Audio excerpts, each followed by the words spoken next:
Welcome. Close your eyes. Take a slow breath in and a slower breath out. Let your shoulders drop. Let your thoughts drift.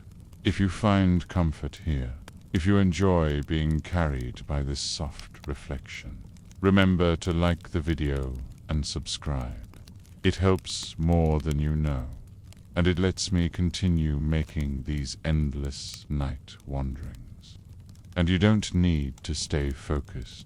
Just let this play in the background. Whether you're lying down, scrolling lazily, or falling asleep, this voice will keep speaking like a slow river.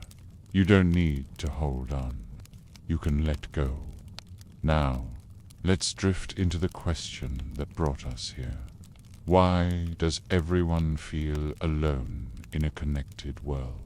Why is it that we can send a message across the planet instantly, but still lie awake at night, feeling the same emptiness, the same silence? Why can we scroll endlessly through updates, pictures, videos, voices, yet still feel that no one really sees us? This is not only your feeling. It belongs to many. Maybe it belongs to all. Imagine a city at night. Windows glow with screens. Small rectangles of light scattered like stars. In each apartment, someone scrolls, someone types, someone laughs softly at a video. Thousands of people, all awake, all connected to something. And yet, in each room, the silence remains. No footsteps, no voices, no touch. Just a person and a screen. Connected, yes, but alone still. The paradox of our time is that connection has never been easier, but presence has never felt more fragile. Close your eyes and picture your own phone, resting in your hand. Inside it are hundreds, maybe thousands of names, contacts, followers, friends. Yet, in moments of loneliness, how many of them could you call? How many could you invite into your silence, your sadness, your need for comfort? The number shrinks quickly. Maybe it is 2. Maybe it is 1. Maybe it feels like none at all. The list is long, but the true presence feels short. That is the contradiction we live inside. Technology gives us illusion. It gives us the sense that we are surrounded, always included, always seen. But often, what it offers is only fragments. A like, a reply, a meme, a short burst of attention. They feel real, and they are real in some way. But they are not the same as someone sitting beside you. Not the same as someone noticing your silence. Not the same as someone who understands without words. The digital world gives connection, but it rarely gives belonging. And so we drift, surrounded by messages, yet starved for meaning. Surrounded by images, yet longing for depth. Surrounded by noise, yet listening for silence. The loneliness you feel is not a failure. It is not a personal weakness. It is the era of our time. A world where we are connected, but rarely held. A world where we speak endlessly, but rarely listen deeply. A world where we see too much, but understand too little. Breathe slowly again, in and out. Let these words settle like dust on a quiet floor. This feeling you carry is not yours alone. It belongs to millions, maybe billions, of people. People scrolling right now, laughing at videos, sharing posts, yet still lying back with the same emptiness. You are not broken. You are simply living in this paradox, alone, together, connected, yet unseen, surrounded, yet solitary. Let yourself drift with that thought. You don't need to solve it. You don't need to resist it. Just notice it, like a candle burning in the dark. Small but steady. The loneliness is there, but so is the connection, fragile though it may be. Both exist side by side, and as you listen now, you are not completely alone. You are here, and I am here, and in some way, across distance and silence, that is enough for now. Think about the way connection works today. A notification lights up on your screen, a small vibration, a sound, a glow. You reach for it almost automatically, like a reflex. A new message, a like, a reply. For a moment, it feels warm. Someone noticed you. Someone reached out. Your mind feels the spark, that flicker of recognition. But then, almost as quickly as it arrived, the warmth fades. The message was short, maybe just an emoji. The like means little more than a glance.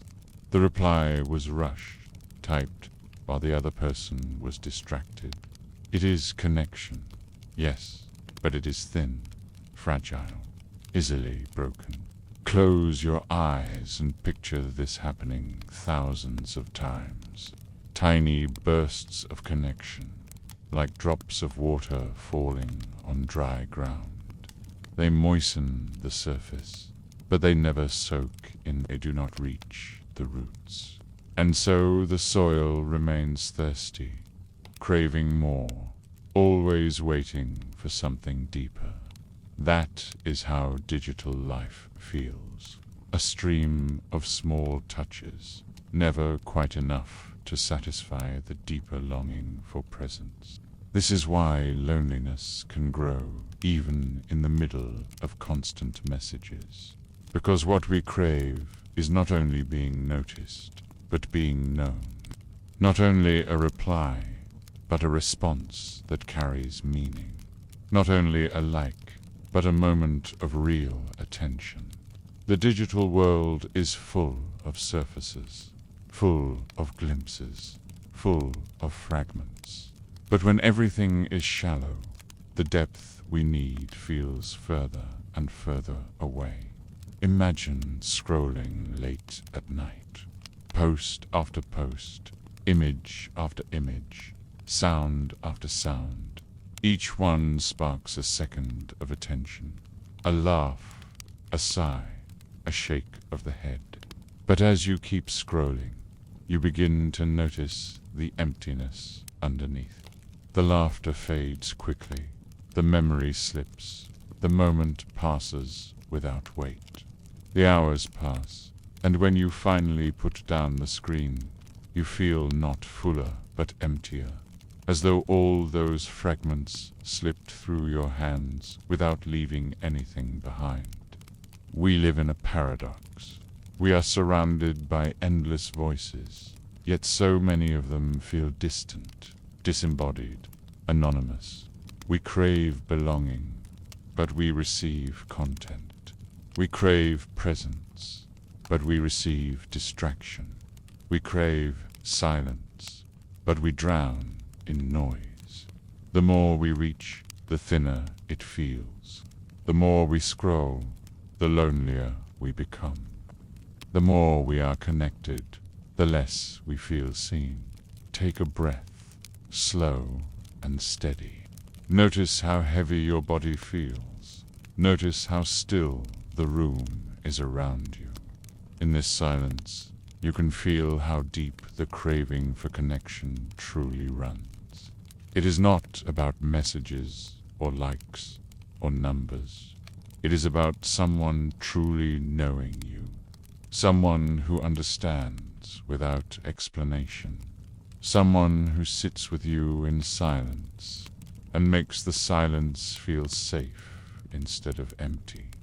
That kind of connection is rare, and that is why we feel the ache so strongly.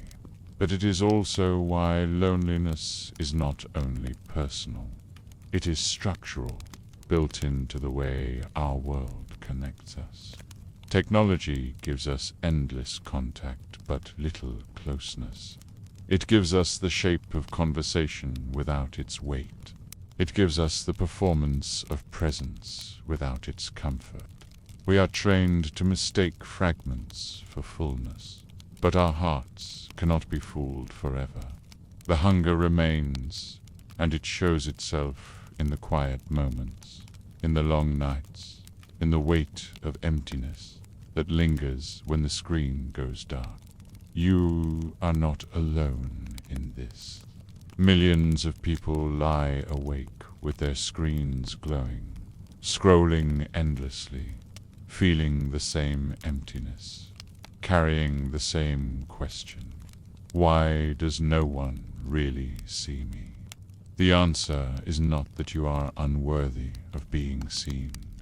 The answer is that the system itself is built on surfaces, on fleeting glimpses, on shallow connections that can never fully satisfy. You are not broken. You are simply human, craving something more than what the digital world was built to give. Breathe again, gently. Let the words drift through you like a slow tide. You don't need to fix this feeling tonight. You don't need to solve it. It is enough to notice it, to name it, to understand it. Loneliness in a connected world is not proof of failure, but proof of hunger. The hunger for depth, for meaning, for belonging.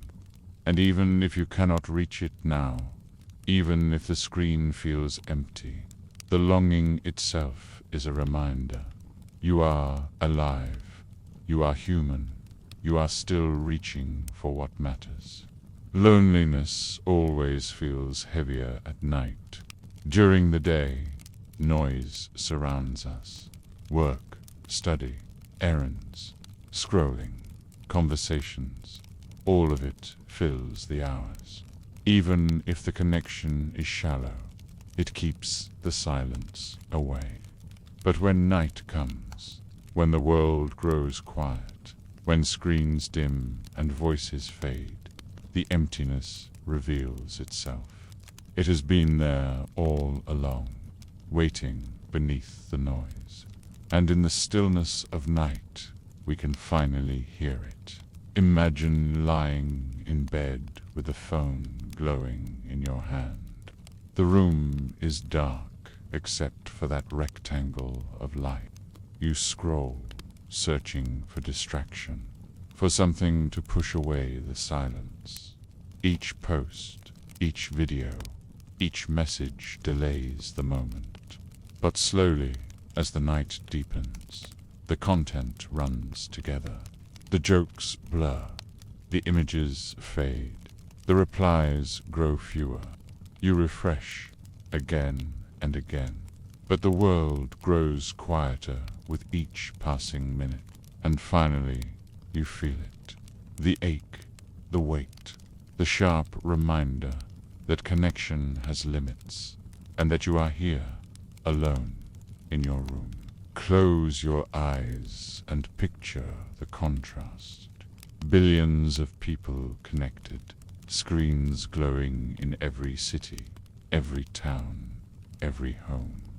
Yet in each room, someone lies back with the same feeling, the same silence, the same emptiness. It is not only you, it is not only this night.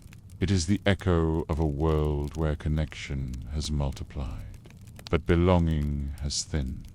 The paradox is louder at night, because silence cannot be drowned out forever. Loneliness sharpens when the noise fades.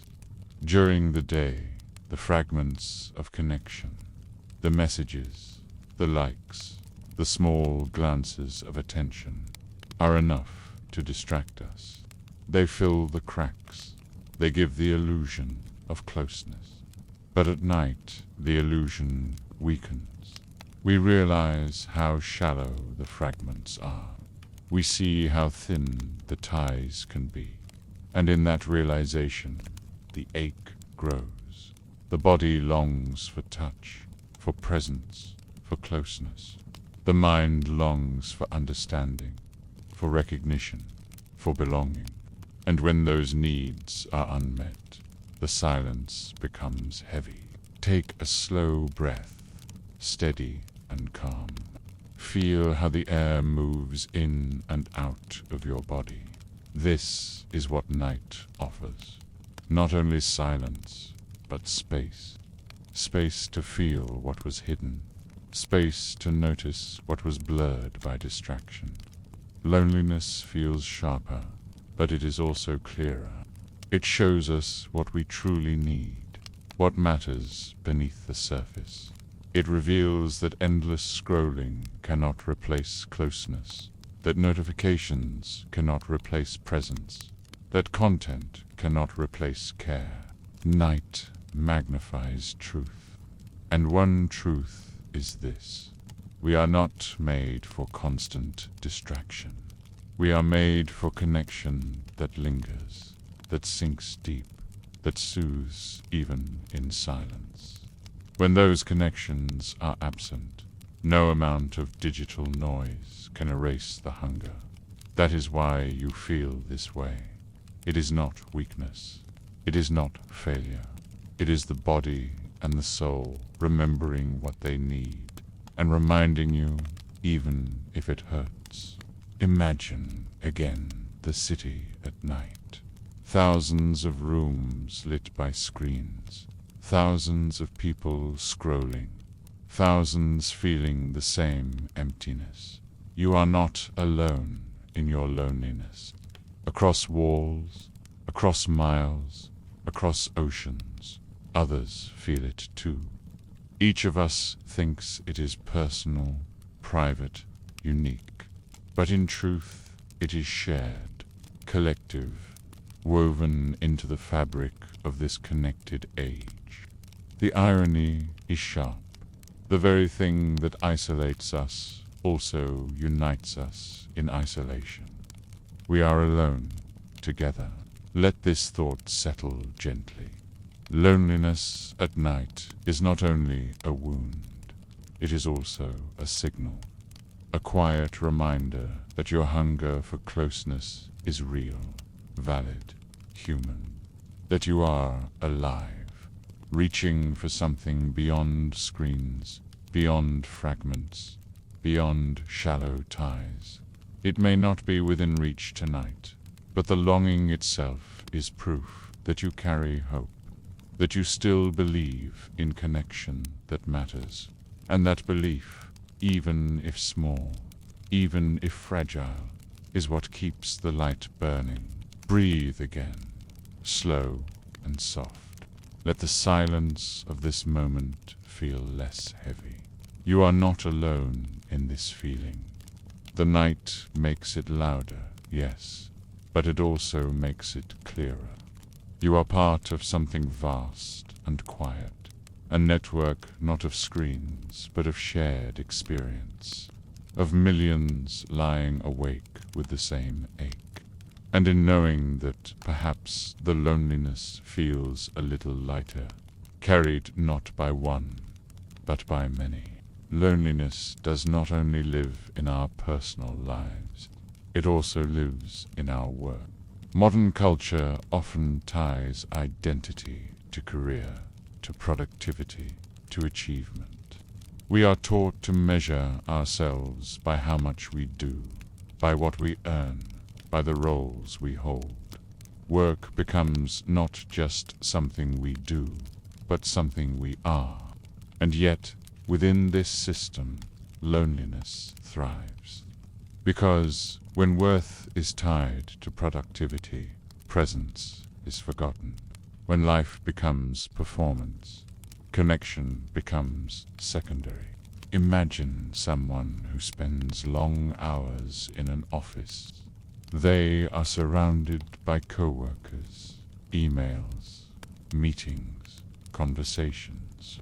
From the outside, it looks like they are not alone, and yet inside, they feel invisible.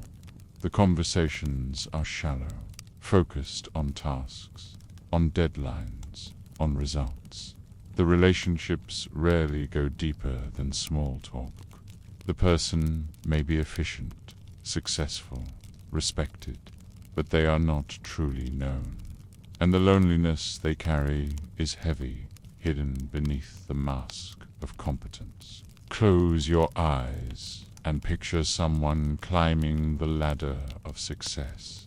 They dedicate their days to work, sacrificing evenings, weekends, even relationships. They achieve what they dreamed of: promotions, recognition, status, and yet, when they reach the top, they feel emptier than before.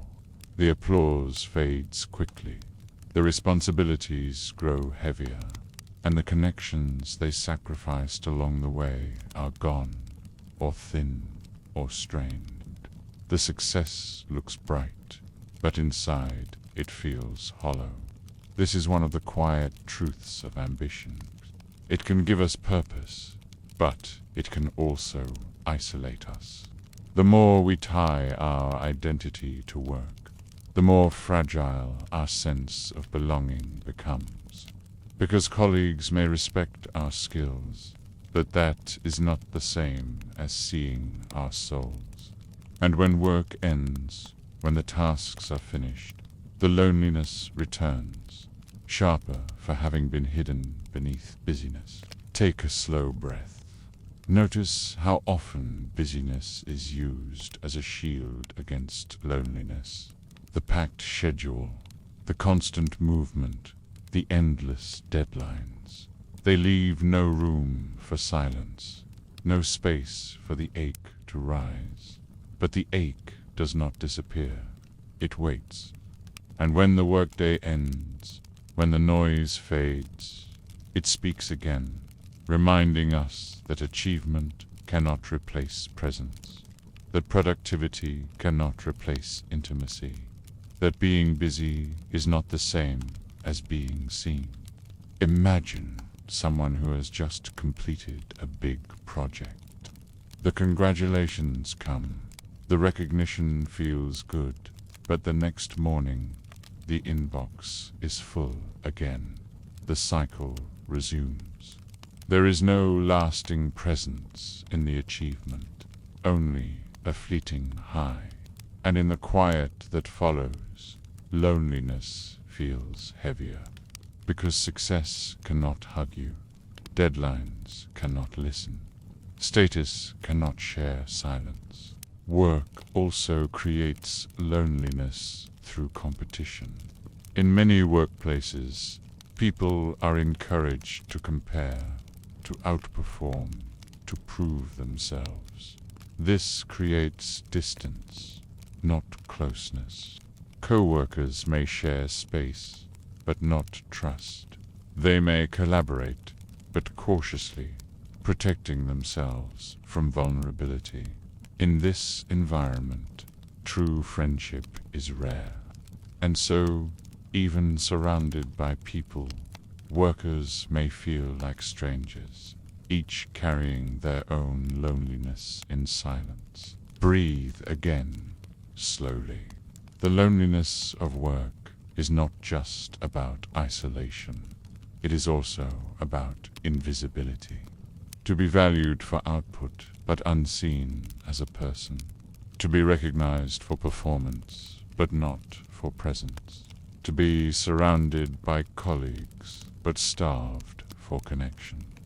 This is why so many feel empty, even when successful. Why so many wonder why achievement does not soothe the ache. The truth is that work cannot heal loneliness. At best, it hides it for a while. So, let yourself rest in this thought. Work may fill your days, but it does not always fill your heart. Ambition may drive you forward, but it does not always bring you closer to others. Productivity may define your worth to the world, but it does not define your belonging. Loneliness at work is not proof of weakness. It is proof that the human soul needs more than tasks. It needs presence, intimacy, recognition beyond results. And that hunger, though often ignored, is what makes you human in a culture that values output over connection. The culture of hustle glorifies independence. We are told to work harder, to move faster, to sacrifice rest in the name of progress. Productivity is praised, busyness is celebrated, exhaustion is framed as dedication. To need less is seen as strength. To ask for help is seen as weakness. And so, many people learn to carry their lives alone, pushing forward with determination, even as loneliness grows heavier beneath the surface. Imagine someone who wakes before dawn. Their calendar already falls. They rush through tasks, answer emails, attend meetings, tick boxes on their list. All day they are praised for their efficiency, admired for their focus, respected for their drive. But when the evening comes, the praise is gone, the inbox is silent, and the house feels empty. The independence that looked powerful in daylight feels hollow in the dark.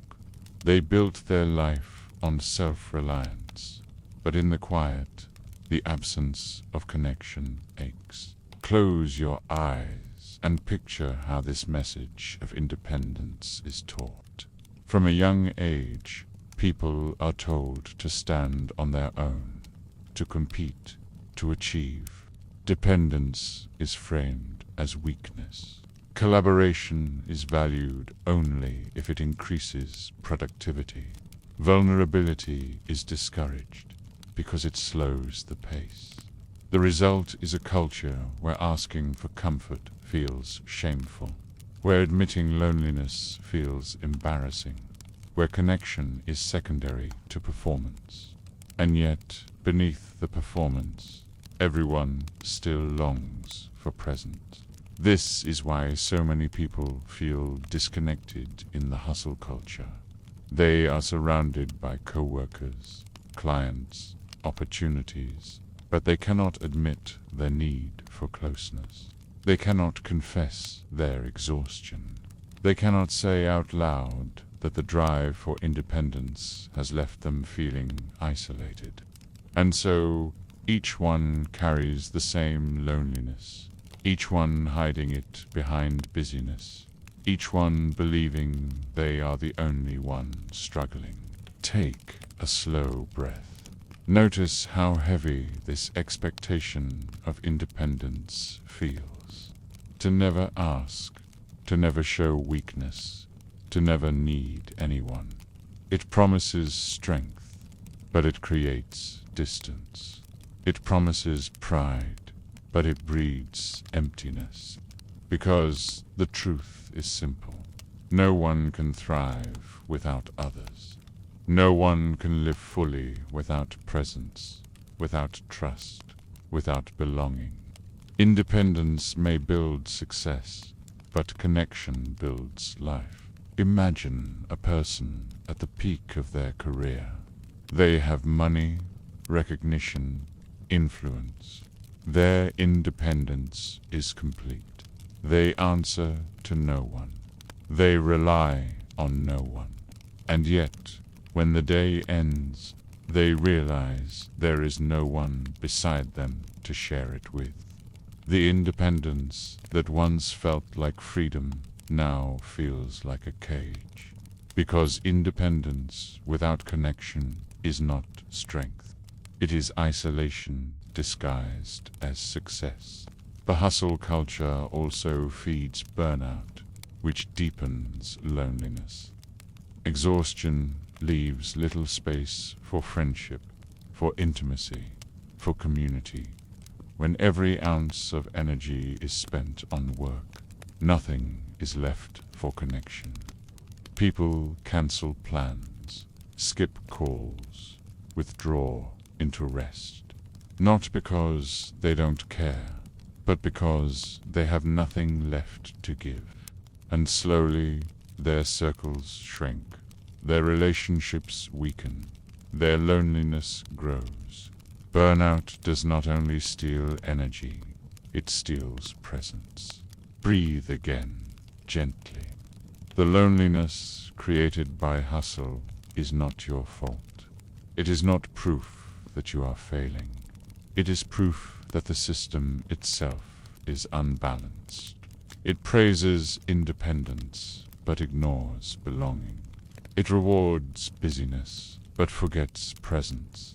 It demands constant output, but offers little space for connection. In such a culture, loneliness is not an exception. It is the natural result. So let yourself rest in this thought. Independence may be praised, but it is not the whole story.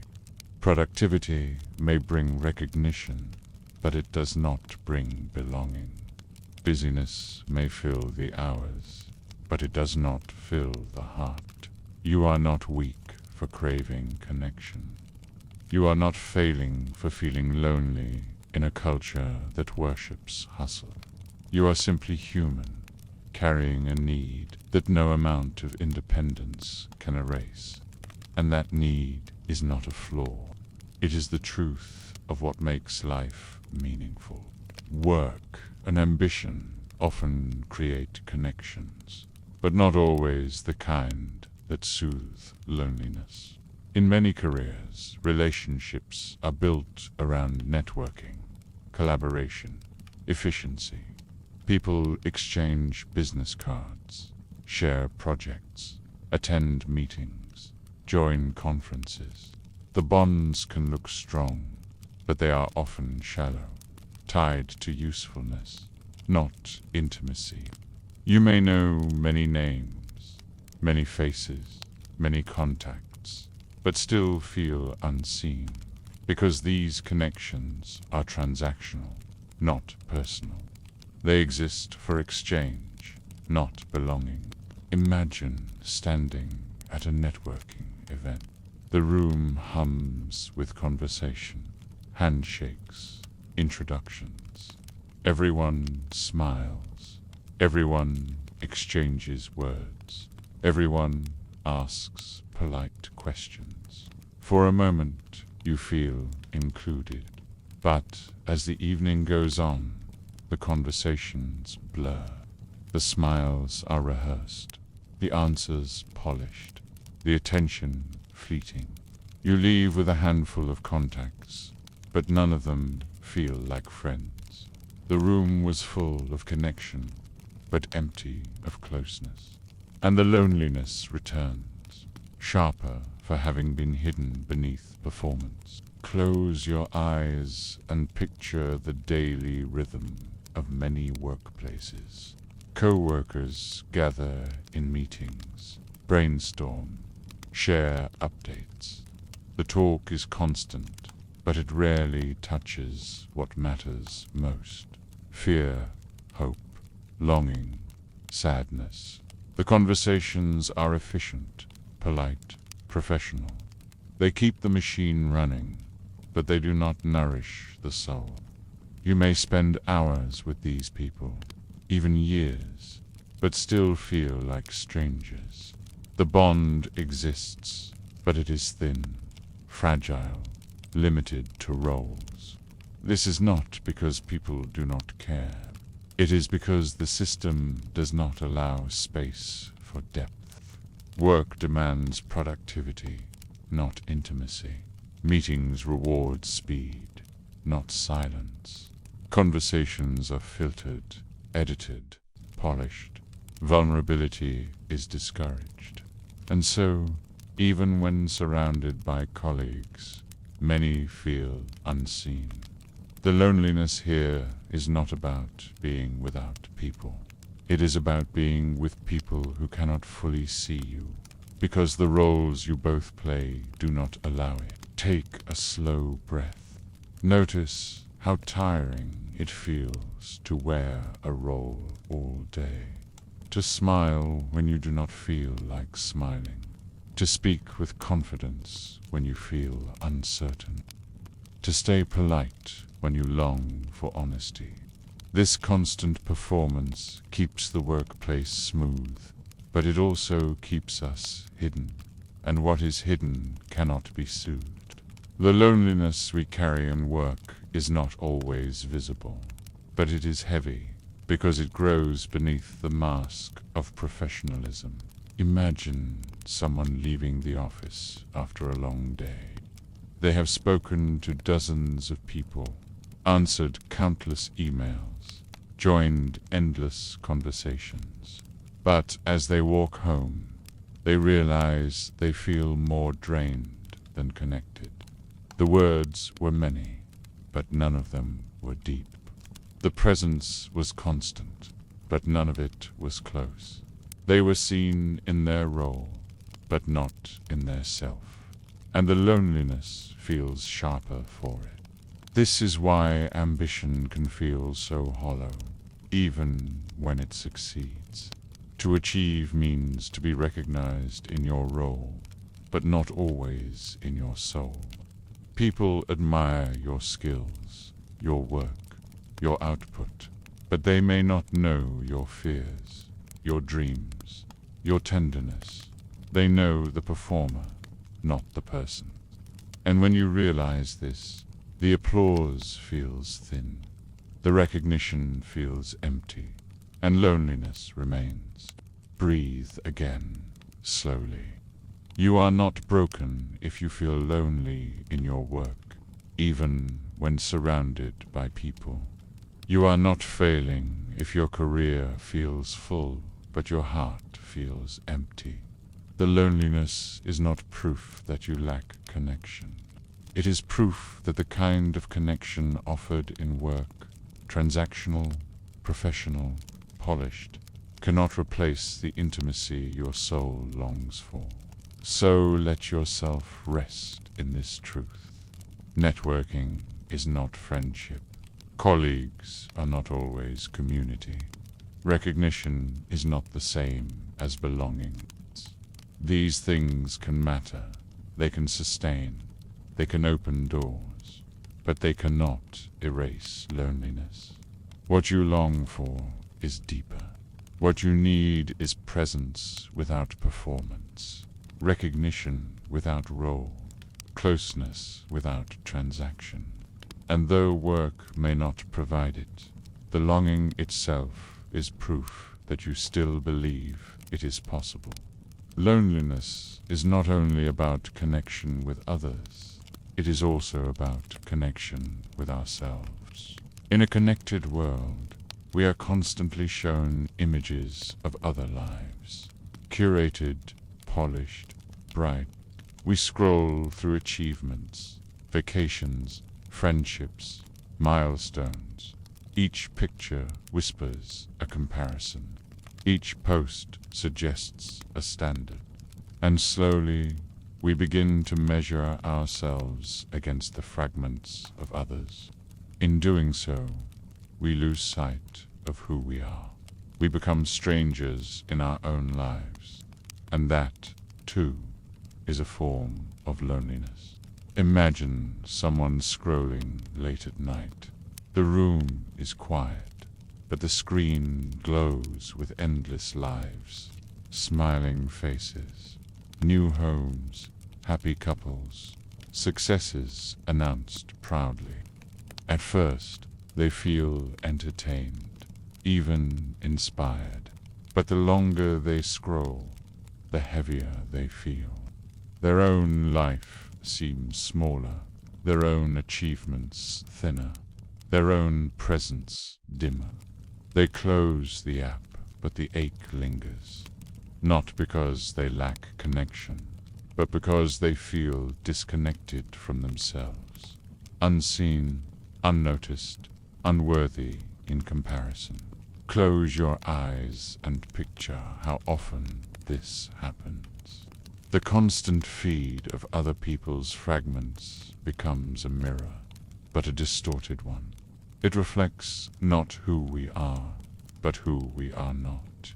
It shows us endless highlights, but hides the ordinary days, the struggles, the quiet aches. And yet, our minds compare anyway. We believe we are falling behind, that we are less, that our story matters less. This quiet erosion of self is another kind of loneliness. The loneliness of being absent from your own life, distracted by the endless lives of others. This comparison also makes belonging feel harder. Surrounded by images of happiness and success, we fear that our own struggles make us unworthy. We hesitate to reach out, thinking others would not understand, thinking everyone else is doing better. And so we hide, we stay silent, we carry the ache alone. The loneliness deepens, not because others have abandoned us, but because we abandon ourselves, silencing our truth in fear of not measuring up. Take a slow breath. Notice how heavy it feels to compare constantly. The truth is that no one's life looks like their fragments. The smiling picture may hide sadness. The achievement may hide exhaustion. The laughter may hide loneliness. But we cannot see those parts, and so we believe the image is complete. We forget that we are comparing our whole selves with flaws, doubts, and quiet moments to someone else's highlights. No wonder we feel unseen. No wonder we feel alone. Imagine stepping away from the screen. For a moment, you sit quietly in your own presence. You notice your breath, your body, your soul. You remember something small you accomplished today, something no one else will ever post or celebrate. You remember a moment of laughter, a moment of peace, a moment of simply existing. These moments are not glamorous, but they are yours. They belong to you. And in that remembering, the loneliness of comparison softens, because you return to yourself. This is one of the most hidden forms of loneliness, being absent from your own life. To be so focused on fragments outside that you forget to notice the fullness inside. To measure worth by the wrong mirror, and in doing so, to miss the truth of who you are. Healing this begins with noticing, with pausing, with returning gently to yourself. Not to reject others, not to abandon connection, but to remind yourself that your presence matters, even if it is not posted, even if it is not polished, even if it is unseen by others. Breathe again, slowly. Loneliness often whispers that you are not enough. Comparison amplifies that whisper until it feels like truth. But it is not truth. It is distortion. You are not behind. You are not lesser. You are simply human, living a story that cannot be compared to fragments. Your belonging does not depend on measuring up. It depends on being present with yourself, noticing your own life, valuing your own existence. So let yourself drift into this thought. The world may show you endless images, endless lives, endless standards, but you do not need to carry them all. You can return to your own breath, your own presence, your own truth, and in doing so, you will find that loneliness softens, because you are not absent. You are here. You are enough. you belong to your own life. Identity in the digital world is often fragmented. We are not seen as whole people, but as pieces, posts, pictures, updates, opinions. Each fragment is true in some way, but none of them capture the fullness of who we are. And when others know only the fragments, we begin to feel divided inside. We present one piece here, another piece there, while other parts remain hidden. The result is a subtle kind of loneliness, the loneliness of being seen, but not fully. Imagine creating a post online. You choose the photo carefully, polish the words, share only what feels safe. People respond, they react, they validate. For a moment, you feel recognized. But later, you wonder quietly, did they see me, or just the version I allowed them to see? The fragment is praised, but the whole remains unseen. And so, the recognition feels thin, almost hollow, leaving behind an ache that no number of likes can soothe. Close your eyes and picture how many fragments you carry. The professional self for work, the social self for friends, the family self at home, the digital self online. Each one real, but partial. Each one a slice of your identity. And while they are all part of you, the fullness rarely appears anywhere. Few people, if any, see all the pieces at once. And this division makes us feel lonely, because belonging requires being seen in wholeness, not just in fragments. This fragmentation is amplified by the digital age. Online, we curate what we show, polishing certain parts, hiding others. We share joy, but not grief, success, but not doubt, laughter, but not silence. And as others see these fragments, they begin to believe that is who we are. Meanwhile, we see their fragments, and we believe the same. Everyone becomes a collection of pieces, and everyone forgets the fullness. The loneliness is not only in being unseen, it is in being misseen, reduced to slices, mistaken for fragments. Take a slow breath. Notice how heavy it feels to live divided like this, to be praised for pieces, while the whole of you waits quietly in the shadows, to be recognized for what you do, but not for what you feel, to be validated for an image, but not for the truth beneath it. This loneliness is not loud.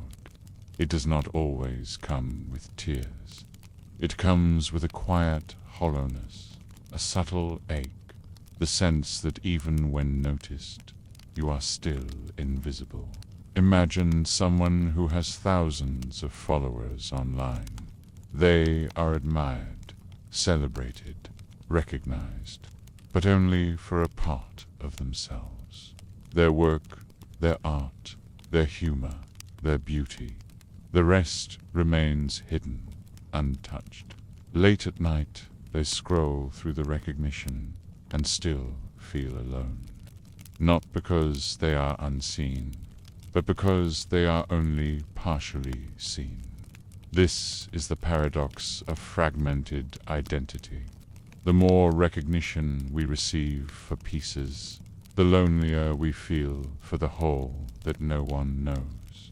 This fragmentation also shapes how we relate to ourselves.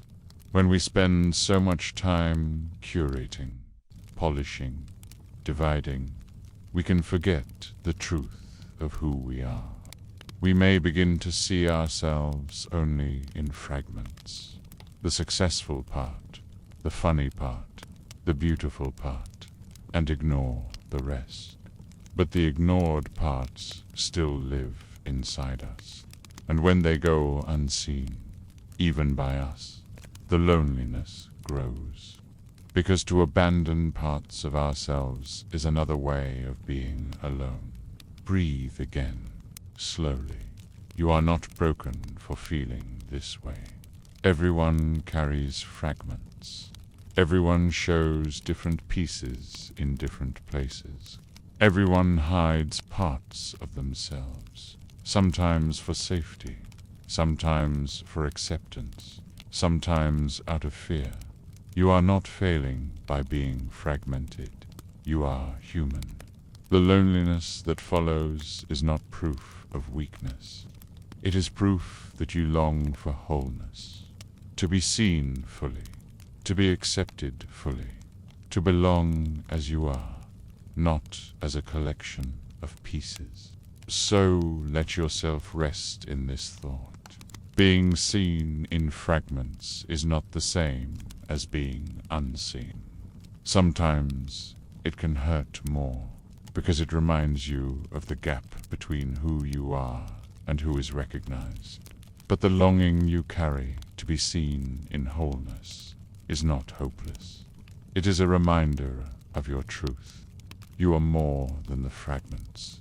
You are more than the pieces others notice. And even if the world cannot always see it, you can begin to see it yourself. Healing the loneliness of fragmentation begins with returning to yourself. In a world that encourages pieces, that rewards fragments, that values polished images, it can feel strange to step back and look at the whole. But presence with yourself is the first step toward wholeness. To sit quietly, to notice your thoughts, to acknowledge every part of you, not just the ones you show others. This is how the loneliness begins to soften, because loneliness grows sharpest when parts of us are unseen, even by ourselves. Imagine sitting in silence for a while. No screens, no performance, no need to be anything for anyone. You breathe, you listen inwardly. You notice the many pieces of yourself, the proud parts, the doubtful parts, the joyful parts, the tired parts, the ones that shine easily, and the ones you often hide.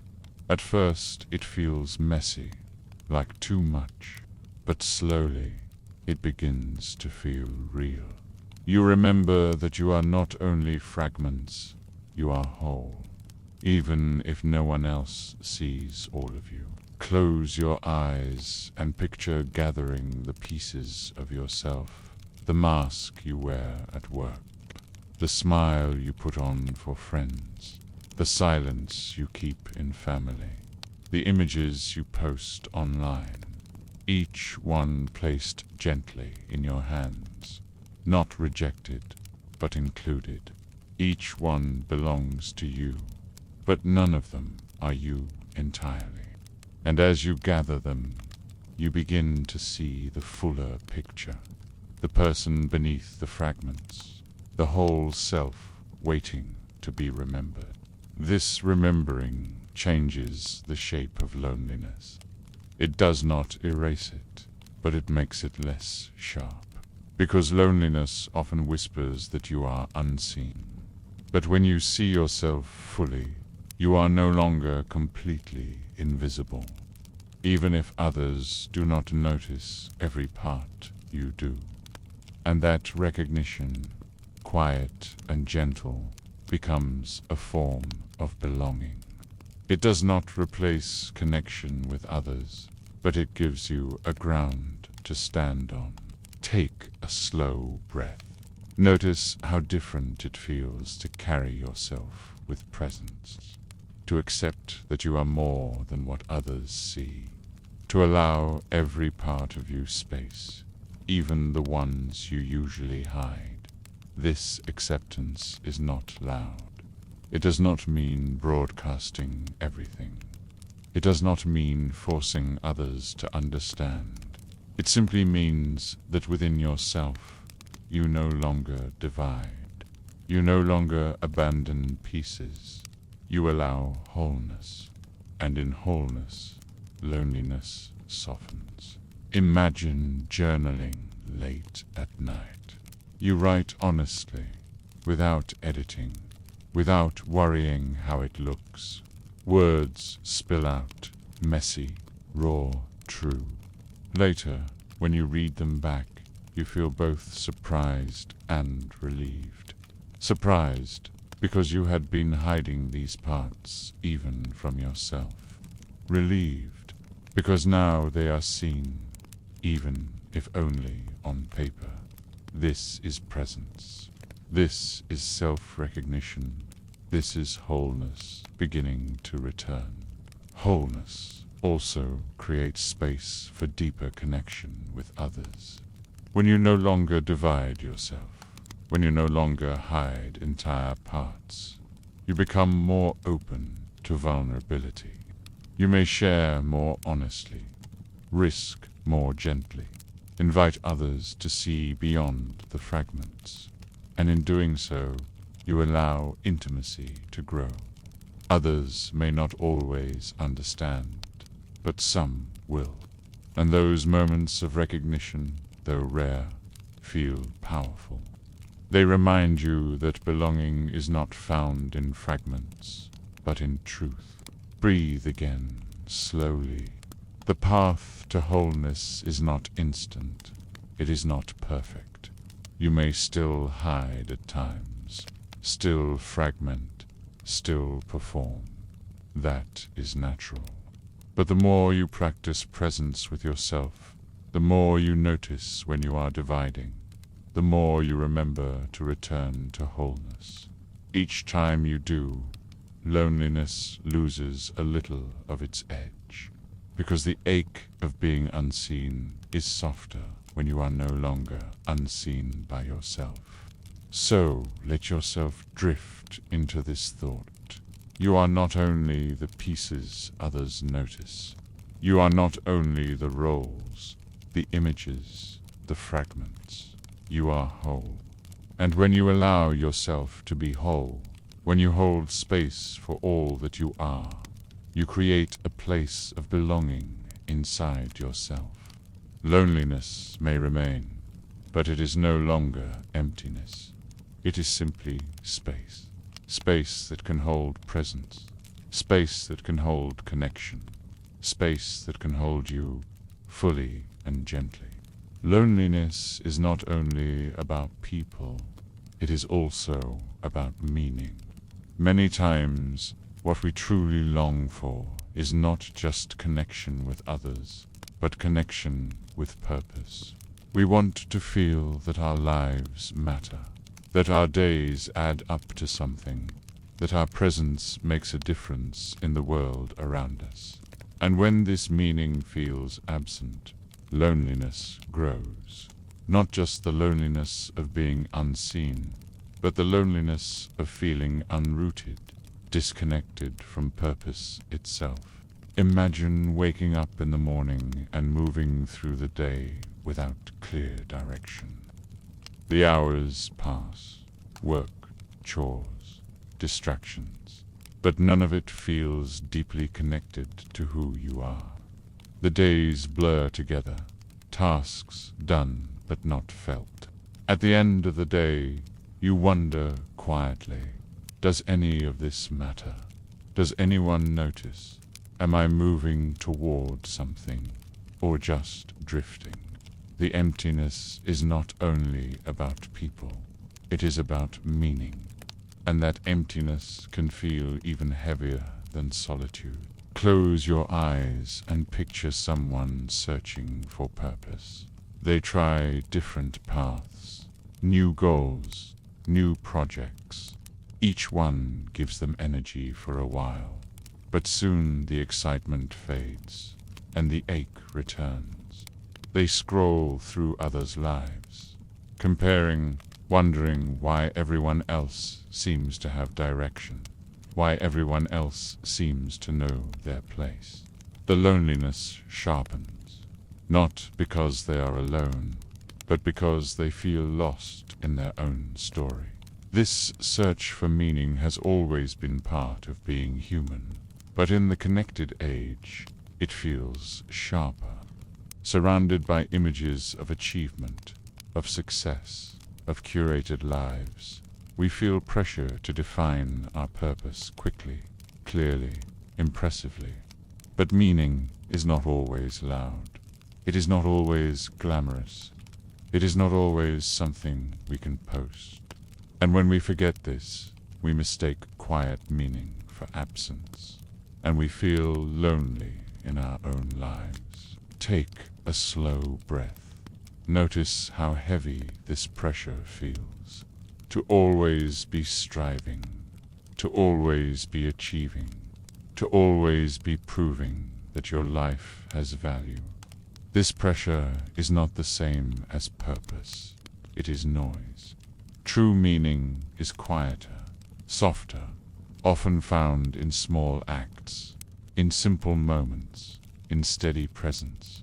But because these do not shine online, they are often overlooked, and so many people feel lonely, not because they lack meaning, but because they fail to recognize the meaning already alive in their days. Imagine someone sitting with a child, reading a story, or someone tending a small garden, watering the soil, or someone helping a stranger, listening to a friend, cooking a meal. These acts may not look like purpose in the grand sense. They may not be celebrated widely, but they carry meaning. They root us in presence.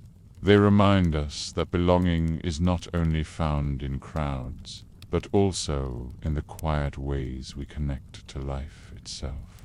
Loneliness often grows when we confuse meaning with recognition. We believe that purpose must be validated, measured, seen by others. But true meaning lives in presence, not applause. It lives in being aligned with what matters to you, even if no one else notices. The ache of loneliness is not always about being unseen by people.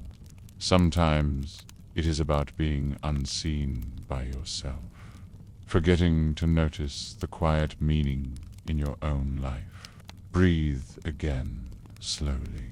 The search for purpose is not something you must solve overnight. It is not a single path you must discover. It is a practice of noticing, of returning, of aligning with what makes you feel alive.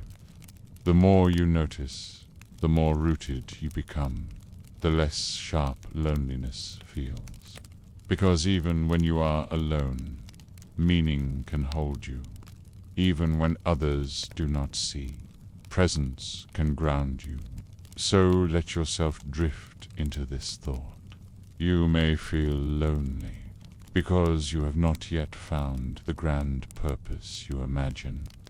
But meaning is already here, in the small gestures, in the daily moments, in the quiet truths of your life. You do not need to wait for recognition. You do not need to wait for clarity. You can begin now by noticing the meaning already alive in your days. And when you do, the loneliness softens. Because you are not unrooted.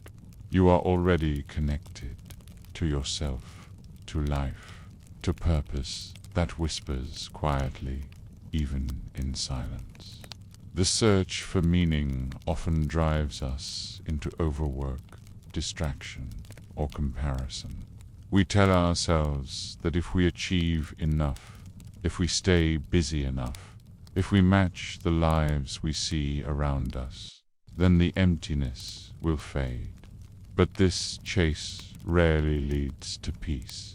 It often deepens loneliness because it pulls us away from presence, away from values, away from the quiet truths that give life depth. Meaning is not something found in constant striving. It is something discovered in alignment. Imagine someone who believes their purpose must come through achievement.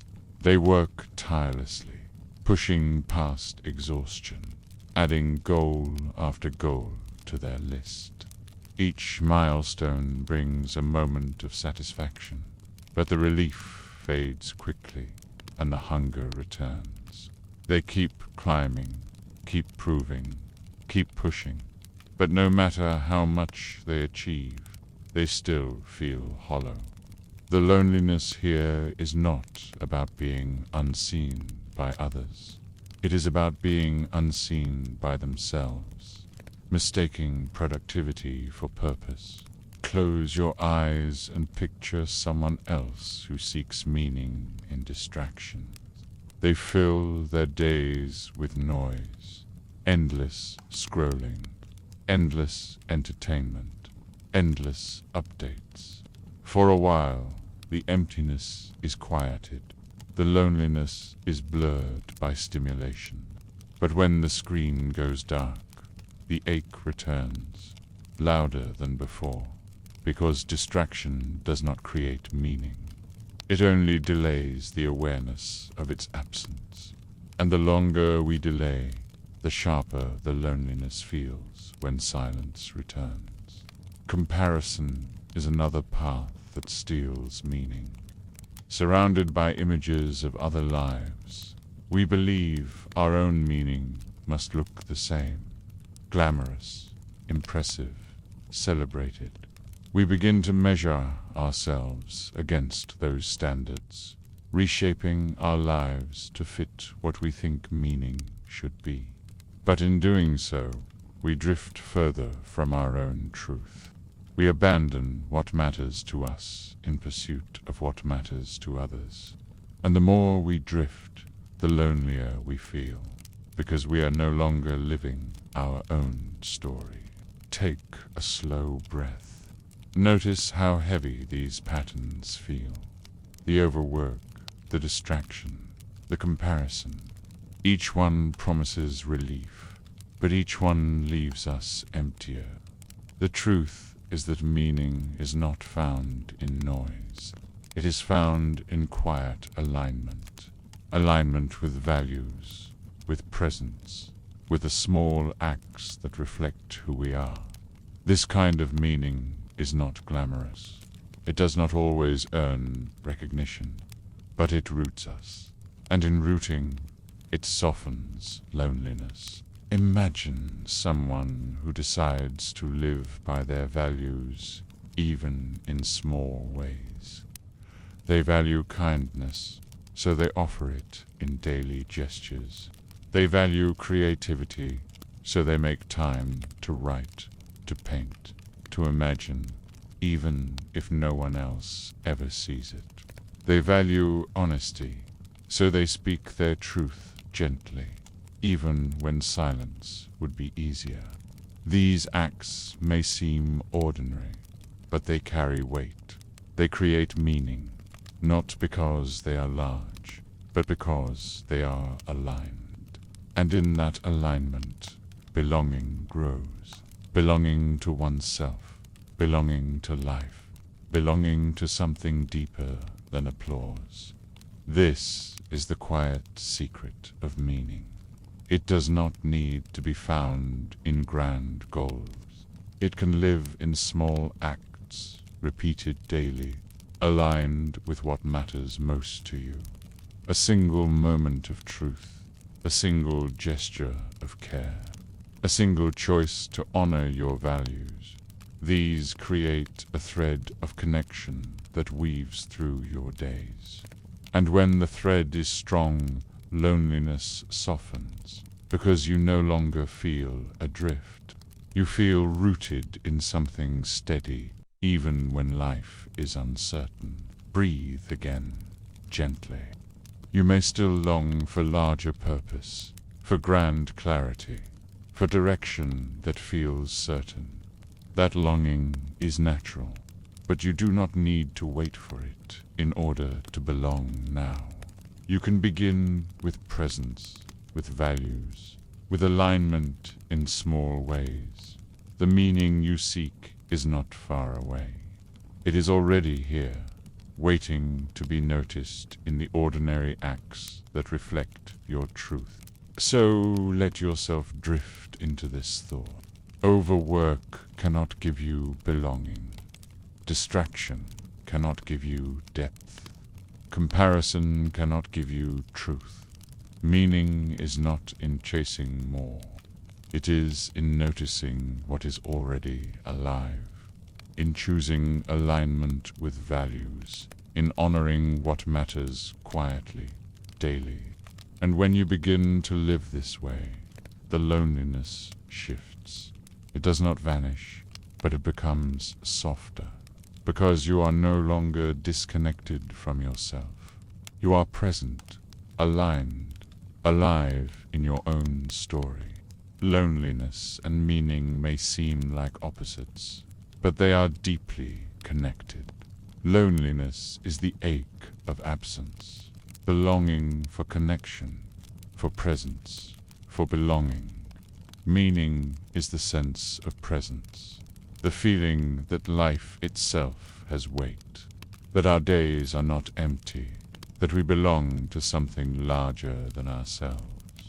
When loneliness deepens, it often points us toward meaning. When meaning grows, it often softens loneliness.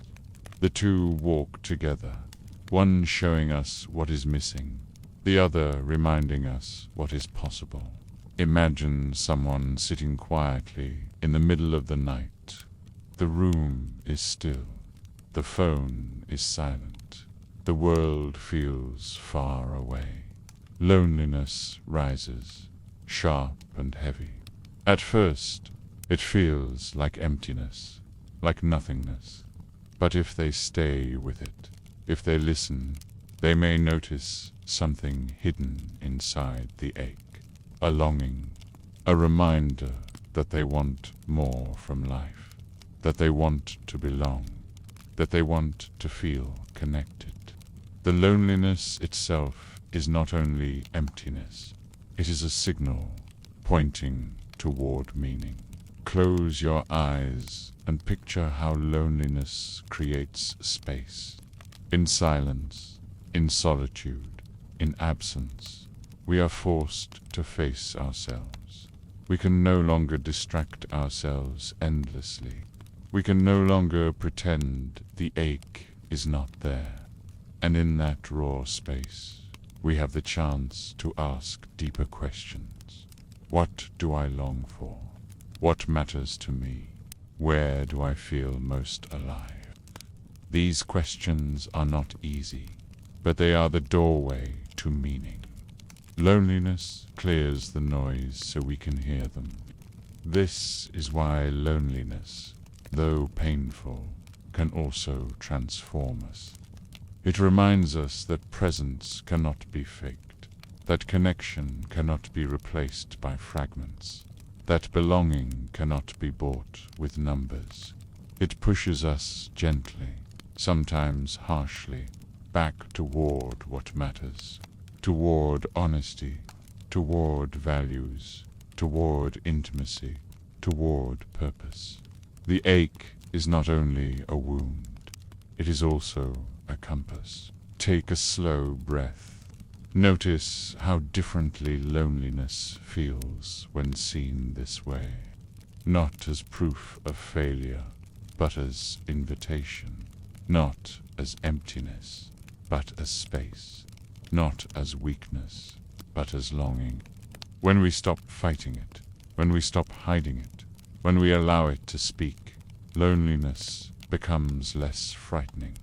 It still aches, but it also points the way, toward meaning, toward presence, toward belonging that is deeper than fragments. Imagine someone who once feared their loneliness, always trying to bury it with noise.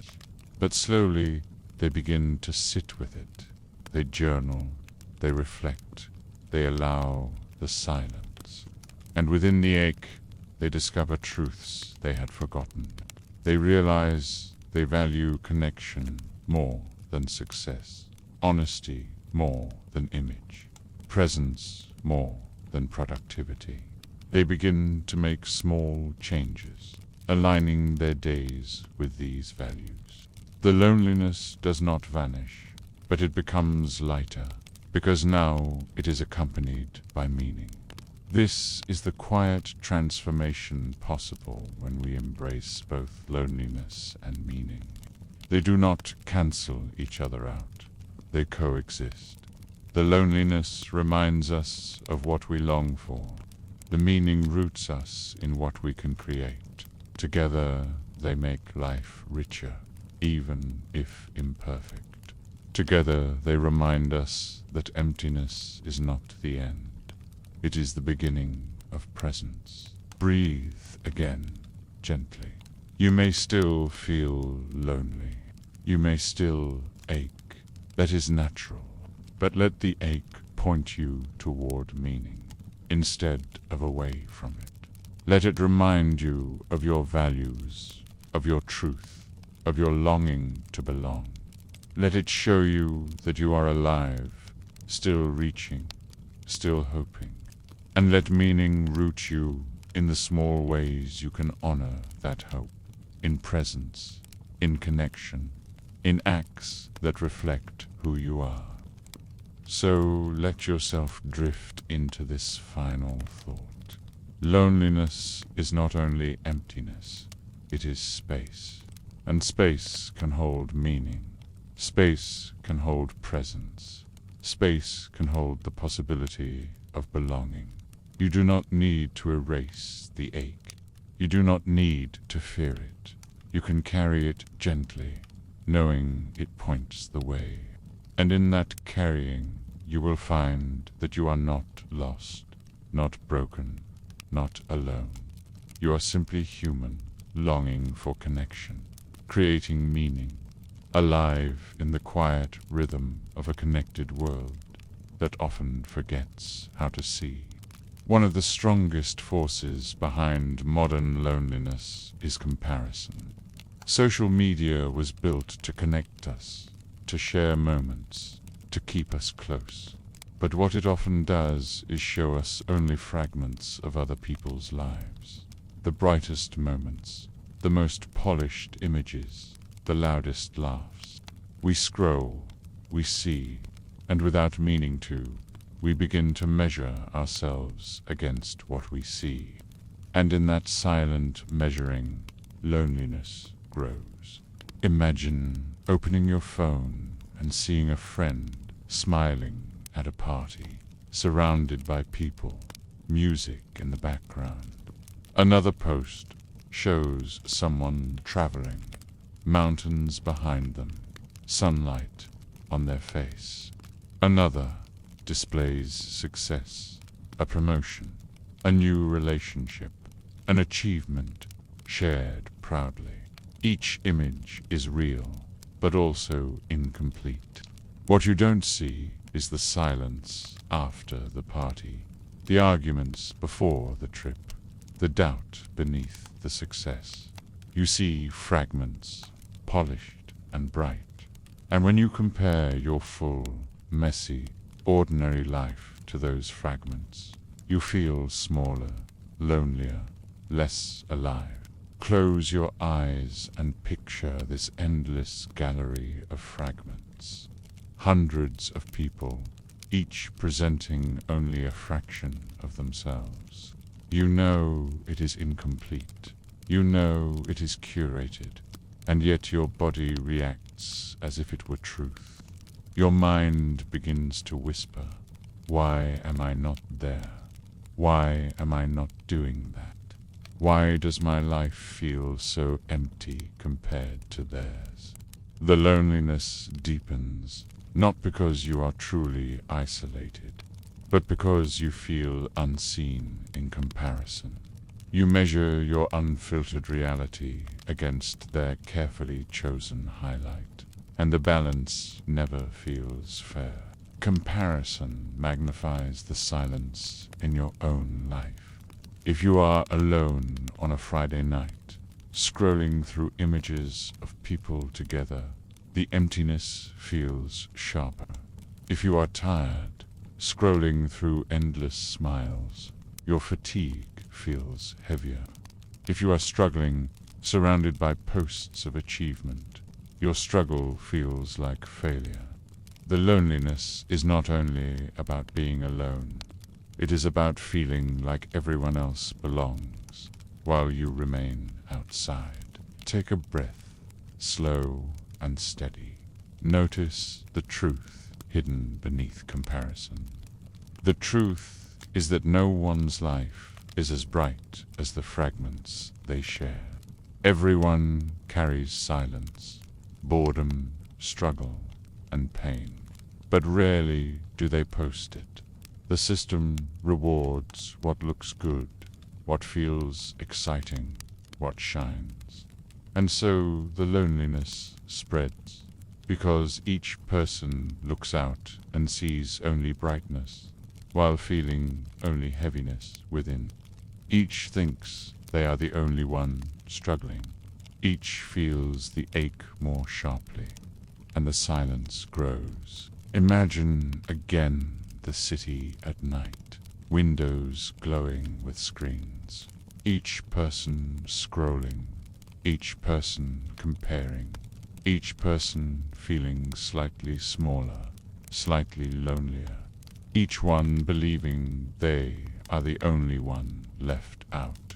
In truth, they are all feeling the same thing, together, but invisibly. The irony deepens. We are united by comparison, but divided by its illusion. We are all looking through windows, forgetting that the glass comparison feeds loneliness by making us distrust our own ordinary lives. The simple moments, sitting quietly, eating a meal, walking outside, begin to feel empty compared to what we see. Yet these are the moments that carry life, the real texture of being human. Loneliness grows when we forget their worth, when we measure them against images that were never meant to represent the whole. Breathe again, gently. Let the weight of comparison soften. You are not less because your life looks different. You are not outside because you are quiet tonight. The fragments you see are not the full story. The people behind them carry the same silence you do, the same doubts, the same longing. What you see is only the surface, and beneath the surface, everyone struggles. The loneliness you feel is not proof that you are broken. It is proof that you are alive, longing for depth in a world of fragments. Let yourself rest in that thought. The comparisons may not stop. The fragments may still appear. But you can remember that they are incomplete, that the loneliness they awaken is shared, not solitary. You are not falling behind. You are not unseen. You are simply human in a system that shows only highlights. And your quiet moments, your unposted nights, your ordinary days are not failures. They are life itself. Comparison doesn't only make us feel small, it also creates pressure. When we see the fragments of other people's lives, polished and bright, we begin to wonder what fragments we should share. The world becomes a stage, and each of us feels the weight of performance. Even when we are tired, even when we are lonely, even when life feels empty, there is a quiet voice whispering that we should still appear happy, connected, alive. The pressure to perform adds another layer to loneliness, because it asks us to hide it, to cover it, to pretend it is not there. Imagine preparing to post something online. You scroll through your own pictures, looking for the one that looks best. You adjust the lighting, you crop the edges, you add a caption that sounds effortless, but is carefully chosen. The moment is real, but it is not the whole truth. You don't share the silence before or after. You don't share the ache you felt that day. You share the highlight, because that is what is expected, what feels safe, what matches the fragments you see from others. And in that act, you to become part of the performance, even as it leaves you feeling unseen. Close your eyes and picture the cycle. Everyone curates their lives, showing brightness, hiding heaviness. Everyone looks at everyone else's brightness and feels alone in their own heaviness. Everyone hides their loneliness because they believe no one else feels it. And so the cycle continues, endless, fragile, powerful. Loneliness is not spoken, and so it grows. Performance is rewarded, and so it spreads. Each person feels unseen, even as they contribute to the illusion that keeps others unseen too. This pressure creates exhaustion. To be always presentable, always polished, always fine. To answer messages quickly, to keep up with trends, to post at the right times, to maintain an image of connection even when feeling disconnected. The weight of this invisible performance is heavy, even if we rarely notice it. We call it fun, we call it sharing, we call it connection. But beneath those names, there is strain, there is fatigue, there is the quiet awareness that we are not being fully honest. Imagine someone smiling in a picture at a crowded table. In the moment, they are laughing, but inside they feel detached, distant, lonely, even in the noise. Later, the picture is posted, and others admire it, comment on it, envy it. They see connection, but the truth was disconnection. They see joy, but the truth was loneliness. The performance hides the ache, and in doing so, it deepens it, because it makes the loneliness invisible not only to others, but sometimes to ourselves. Take a breath, slow and steady. Notice how your body feels when you think about performance. The pressure to appear fine, to seem happy, to hide what is fragile. That pressure itself is part of the loneliness, because what we truly need is not to appear connected, but to be connected. Not to appear fine, but to be known as we are. And yet, the world asks us to choose image over truth, polish over honesty, fragments over fullness. This is why loneliness often feels inescapable. It is not only the absence of connection, but the absence of permission to show our disconnection. When we hide our loneliness, we make it harder for others to see, harder for others to respond, harder for others to admit their own. And so the silence thickens. We smile while aching, we post while longing, we perform while wishing someone would notice the mask.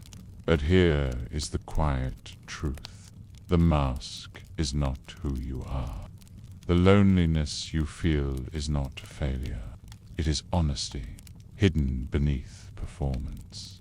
It is the part of you that refuses to be satisfied by surface, that longs for someone who can see past the mask. And even if that person feels far away, the longing itself is proof that you are alive, that you have not given up on connection that matters. Breathe again. Let the thoughts settle softly. The performance is heavy, but it is not eternal. you can rest from it. You can let yourself be ordinary, imperfect, unseen for a moment. You can allow the silence to hold you without needing to cover it. The loneliness may remain, but it becomes lighter when you remember that everyone else feels it too, even behind their brightest fragments. The performance hides it, but it does not erase it. You are not the only one. You never were. When performance becomes the norm, it does more than exhaust us. It changes the way we relate to each other. If everyone is showing only fragments, if everyone is polishing and curating, then trust becomes fragile. We wonder if the smiles are real, if the words are honest, if the presence will last once the performance ends. Authenticity becomes rare, and in its absence, loneliness deepens. Because what we truly crave is not another polished fragment, but a connection where the mask can fall away. Imagine two friends meeting for coffee. They talk about work, about recent plans, about things they've seen online. They laugh, they share stories, they smile for a picture together. From the outside, it looks like warmth. From the inside, it may feel thin. Both of them are hiding parts of themselves. The sadness, the stress, the doubt. They cover it with laughter, with performance, because they fear that honesty might be too heavy, too awkward, too much. And so they leave the meeting still carrying their loneliness, even though they were together. Close your eyes and picture this happening everywhere. Conversations filled with updates, but not confessions. Smiles that hide worry. Laughter that masks emptiness. Each person leaves with the same weight they arrived with, but lighter on the surface, as if the performance itself counts as connection. The irony is painful. Surrounded by people, yet still unseen. Together, but still alone. This is not only about friends. It touches families, relationships, communities. When the pressure to perform enters every corner, it becomes harder to trust that we are known, harder to believe that we are accepted as we are. We fear rejection if we show weakness. We fear silence if we show sorrow. And so we hide, we pretend, we polish. But what we hide most is often what needs connection most.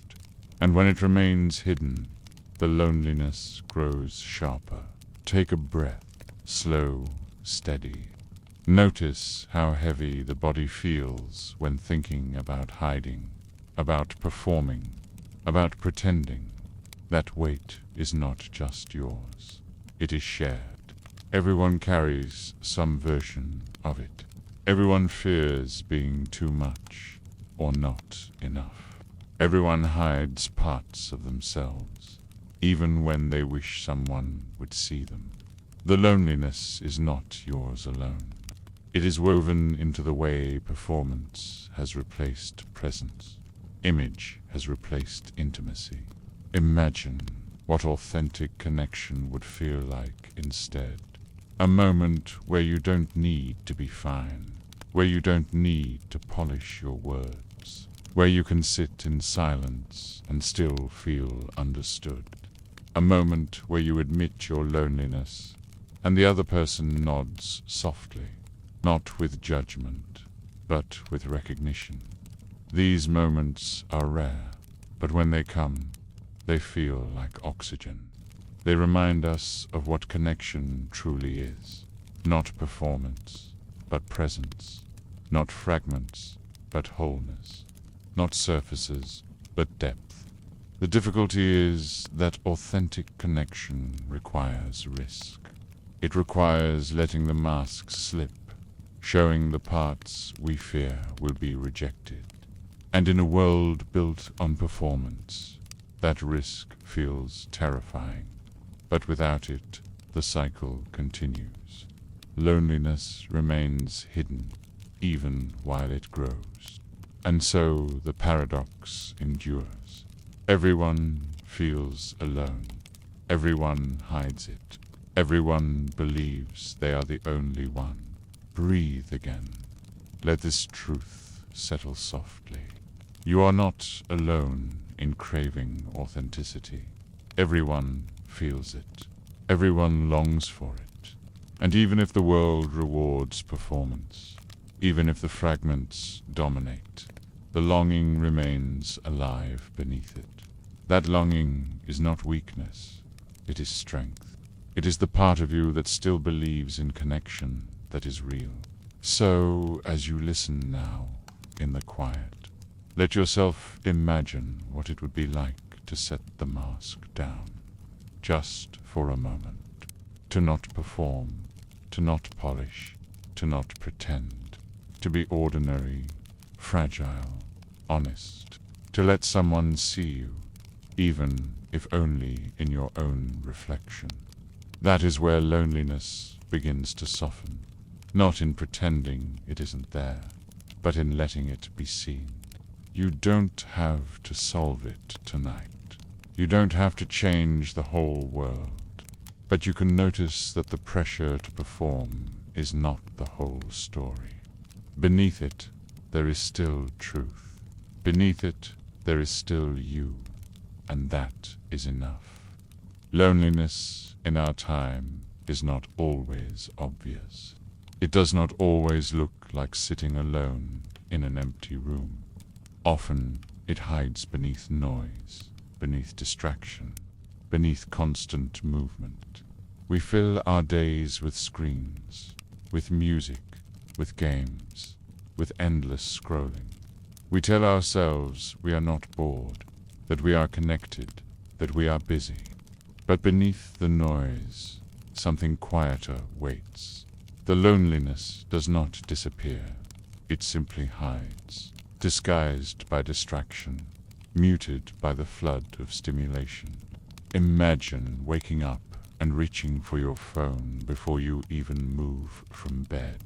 Notifications, messages, updates, headlines, all waiting. From the first moment of the day, your attention is filled.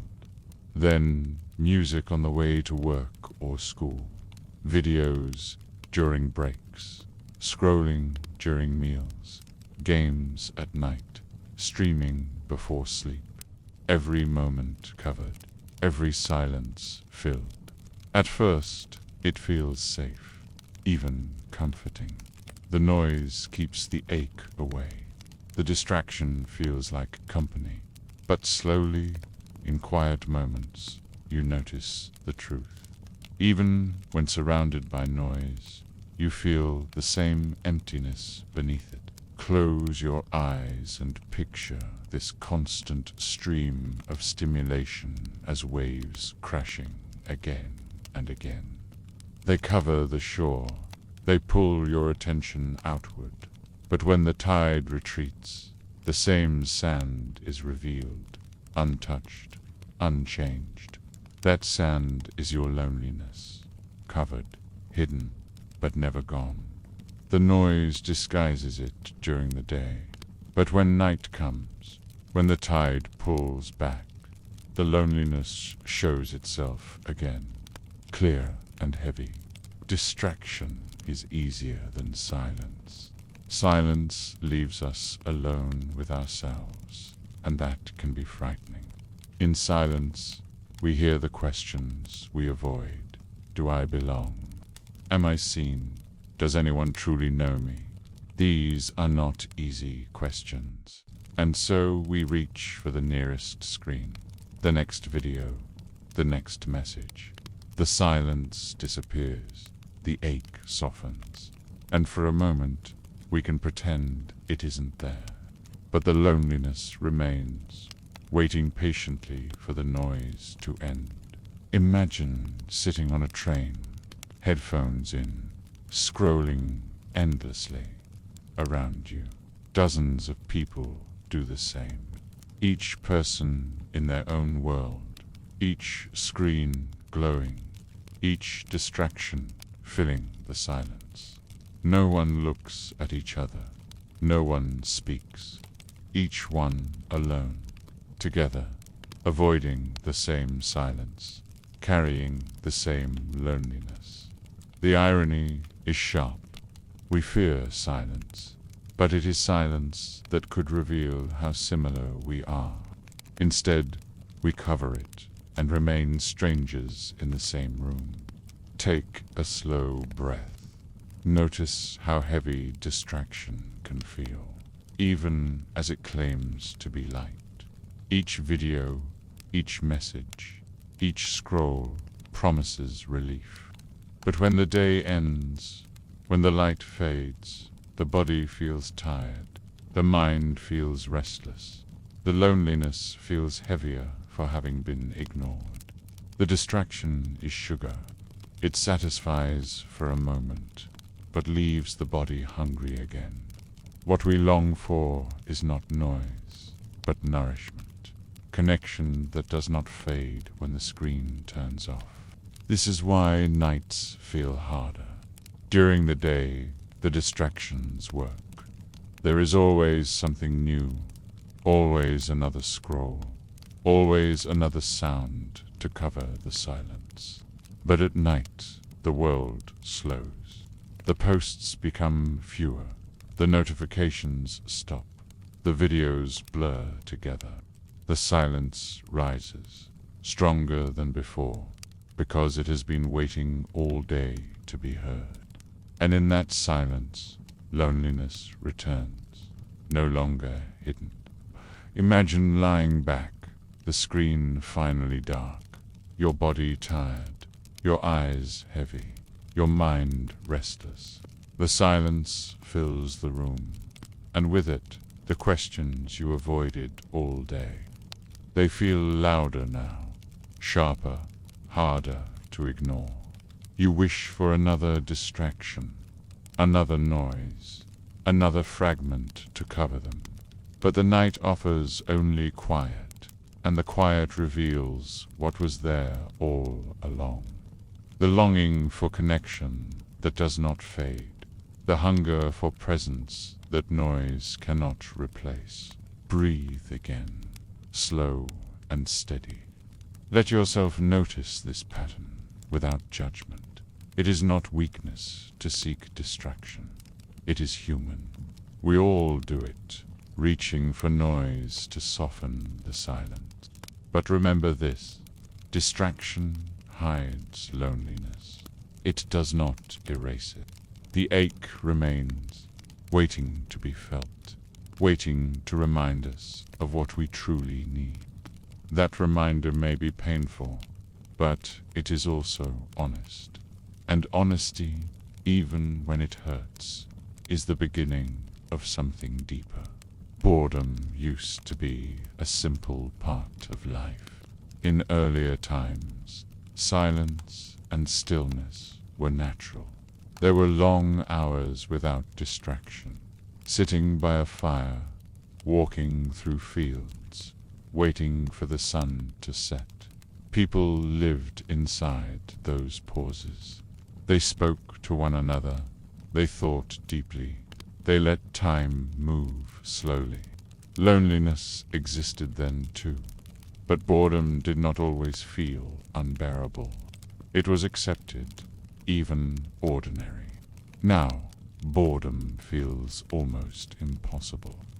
The moment silence appears, the moment stillness settles, we reach instinctively for something: a phone, a game, a screen. The idea of doing nothing feels unbearable, as if emptiness itself has become dangerous. We have been trained to escape boredom instantly, to fill every pause with stimulation. But in escaping boredom, we have made it stronger. Because when the noise fades, when the stimulation runs out, boredom feels sharper than ever. and loneliness is waiting beneath it. Imagine sitting in a quiet room with no screens, no music, no distractions. At first, your mind races. You think about what you should be doing, what you are missing, what you could check on your phone. The silence feels heavy, restless, almost frightening. You shift in your chair, you fidget, you feel the urge to escape. But if you stay, if you breathe, if you let the silence stretch, something else emerges. Beneath the restlessness, there is a softer truth. The ache of being alone, the longing for connection, the desire to be seen. It is clearer now, because nothing is hiding it. Close your eyes and picture how rare this kind of silence has become. Even at night, even when trying to sleep, many of us keep noise nearby. Videos playing softly, music in our ears, podcasts looping endlessly. We fear boredom so much that we avoid even the silence of rest. But boredom is not the enemy. It is the doorway. It is the place where we notice what we truly feel, where loneliness reveals itself, where longing becomes clear. Without boredom, we cannot see ourselves. Without stillness, we cannot understand our hunger. This is why loneliness feels sharper in our age, because we rarely face it. We cover it, distract it, mute it. And so, when it finally breaks through, it feels unbearable.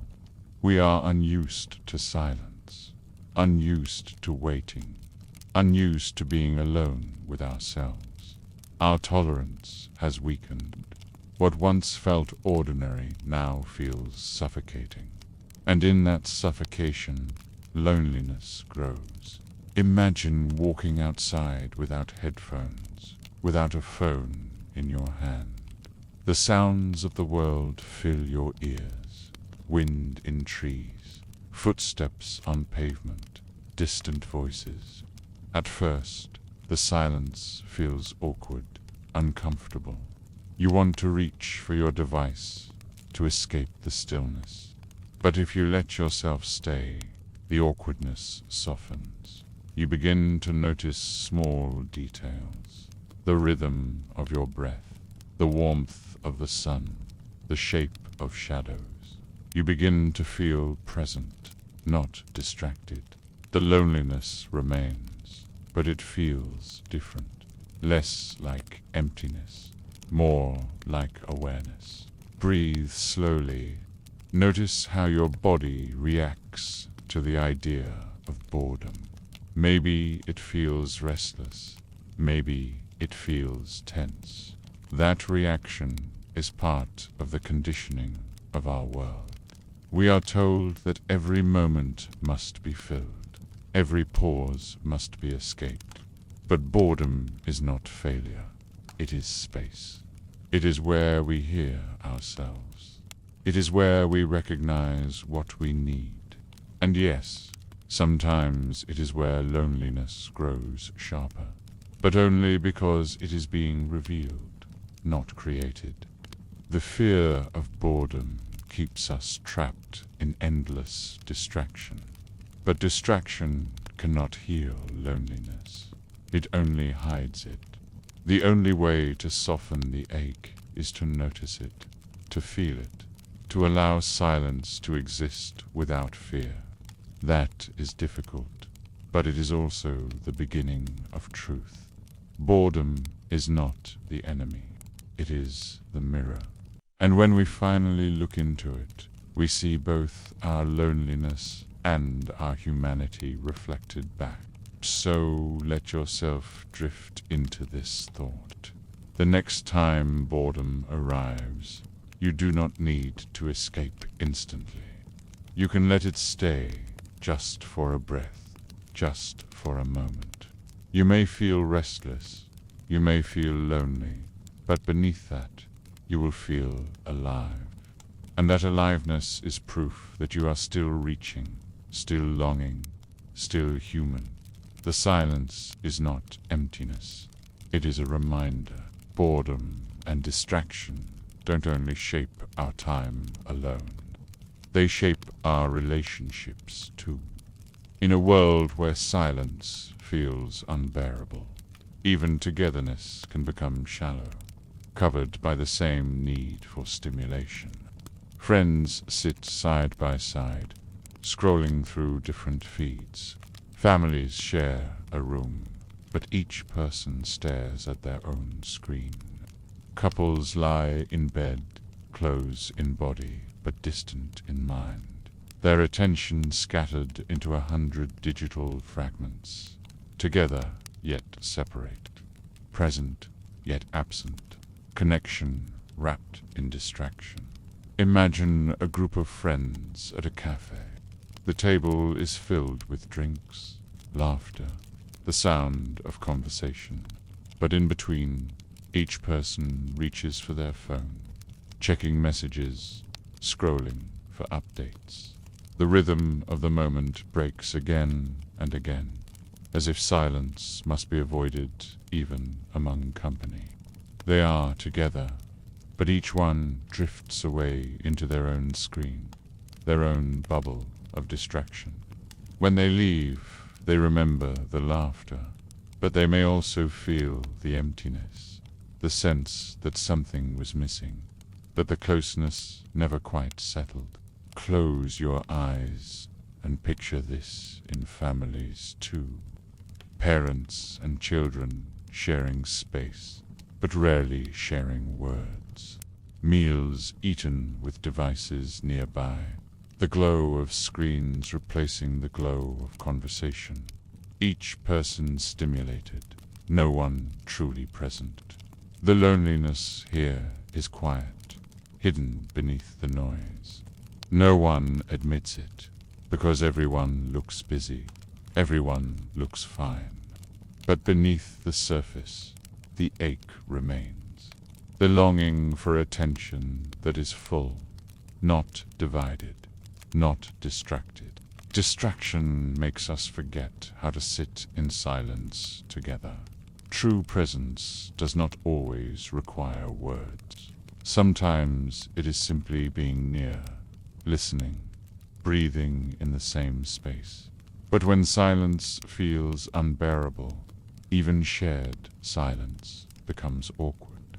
We cover it with noise, with scrolling, with constant updates. And in covering it, we lose the chance to feel the depth of being together. Loneliness grows not only in separation, but in this thinness of presence. Take a slow breath. Notice how your body feels when you think about distraction in relationships.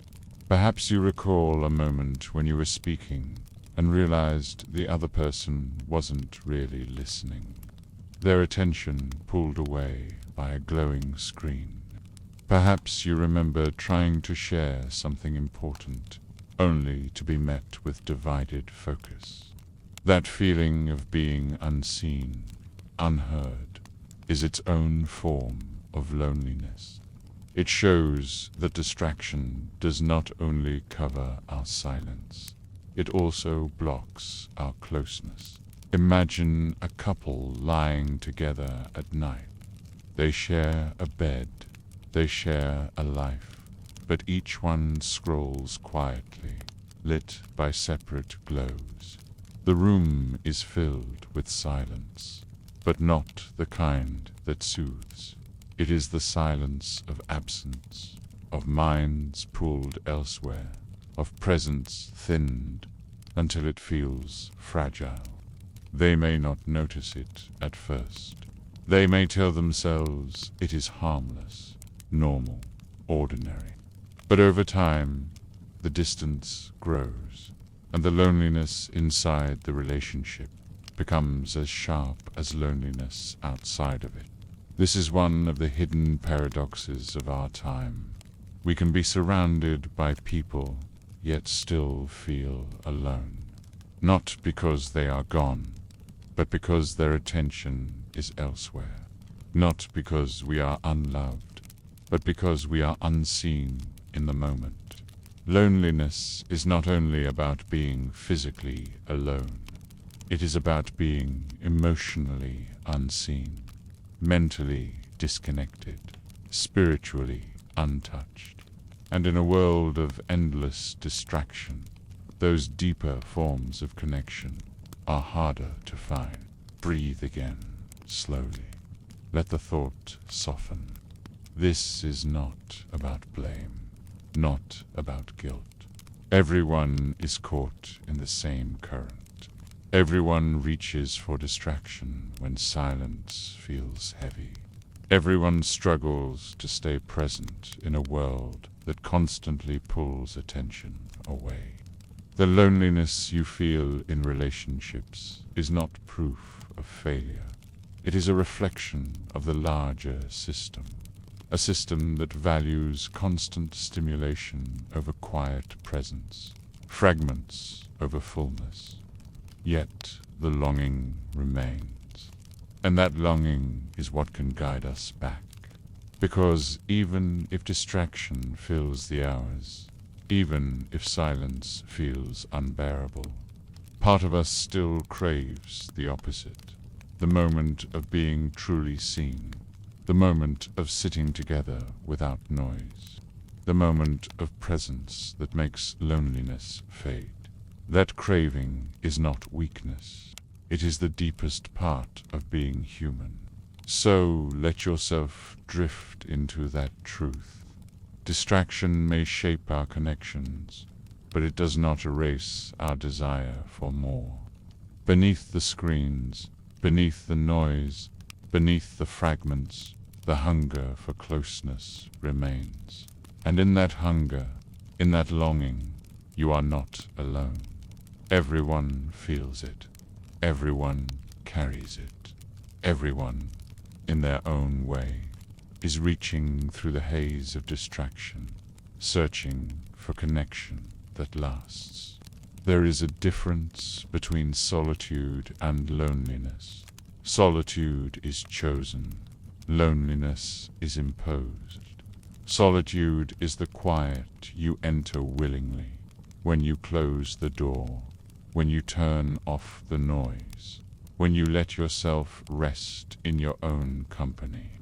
Loneliness is the quiet you feel trapped in, the silence that aches, the emptiness that makes you restless. On the surface, they look the same. Both are time alone. But inside, they feel very different. One nourishes, the other starves. Imagine sitting in a park, away from the crowd, the air calm, the sound of leaves moving softly above you. You sit alone, but it does not feel heavy. You notice your breath. You notice the colors of the world. You notice the way your body relaxes when it does not need to perform.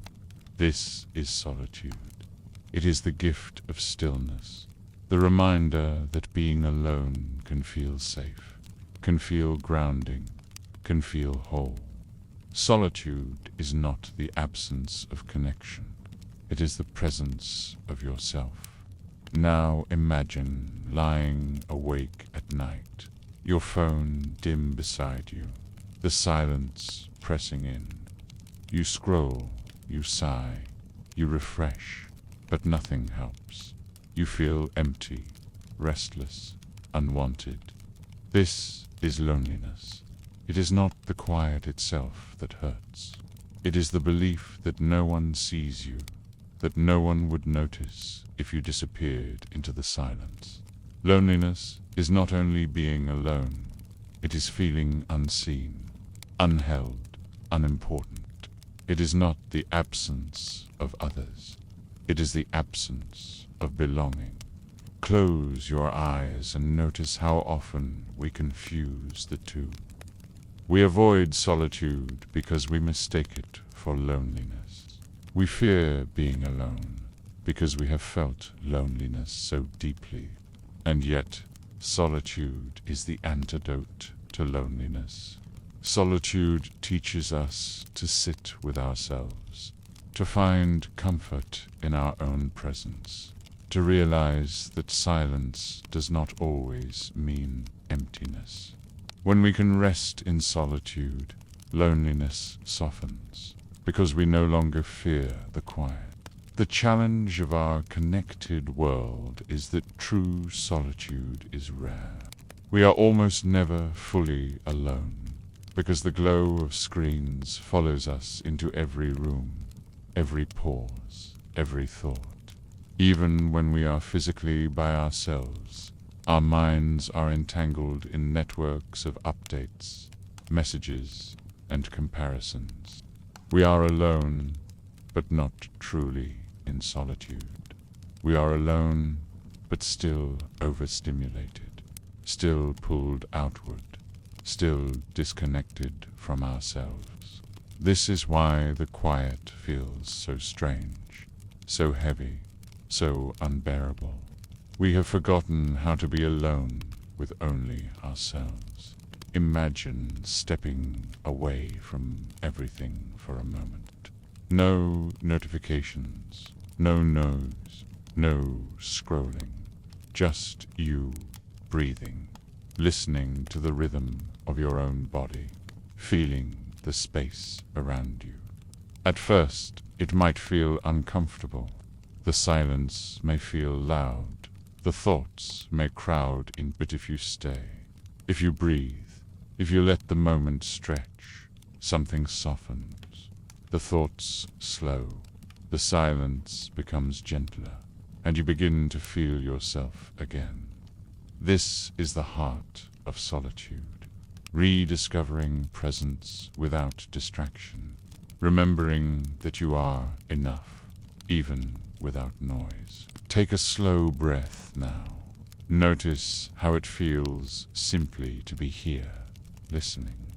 This is a small form of solitude, even as my voice carries through your speakers. You are resting in your own presence, even if only for a moment.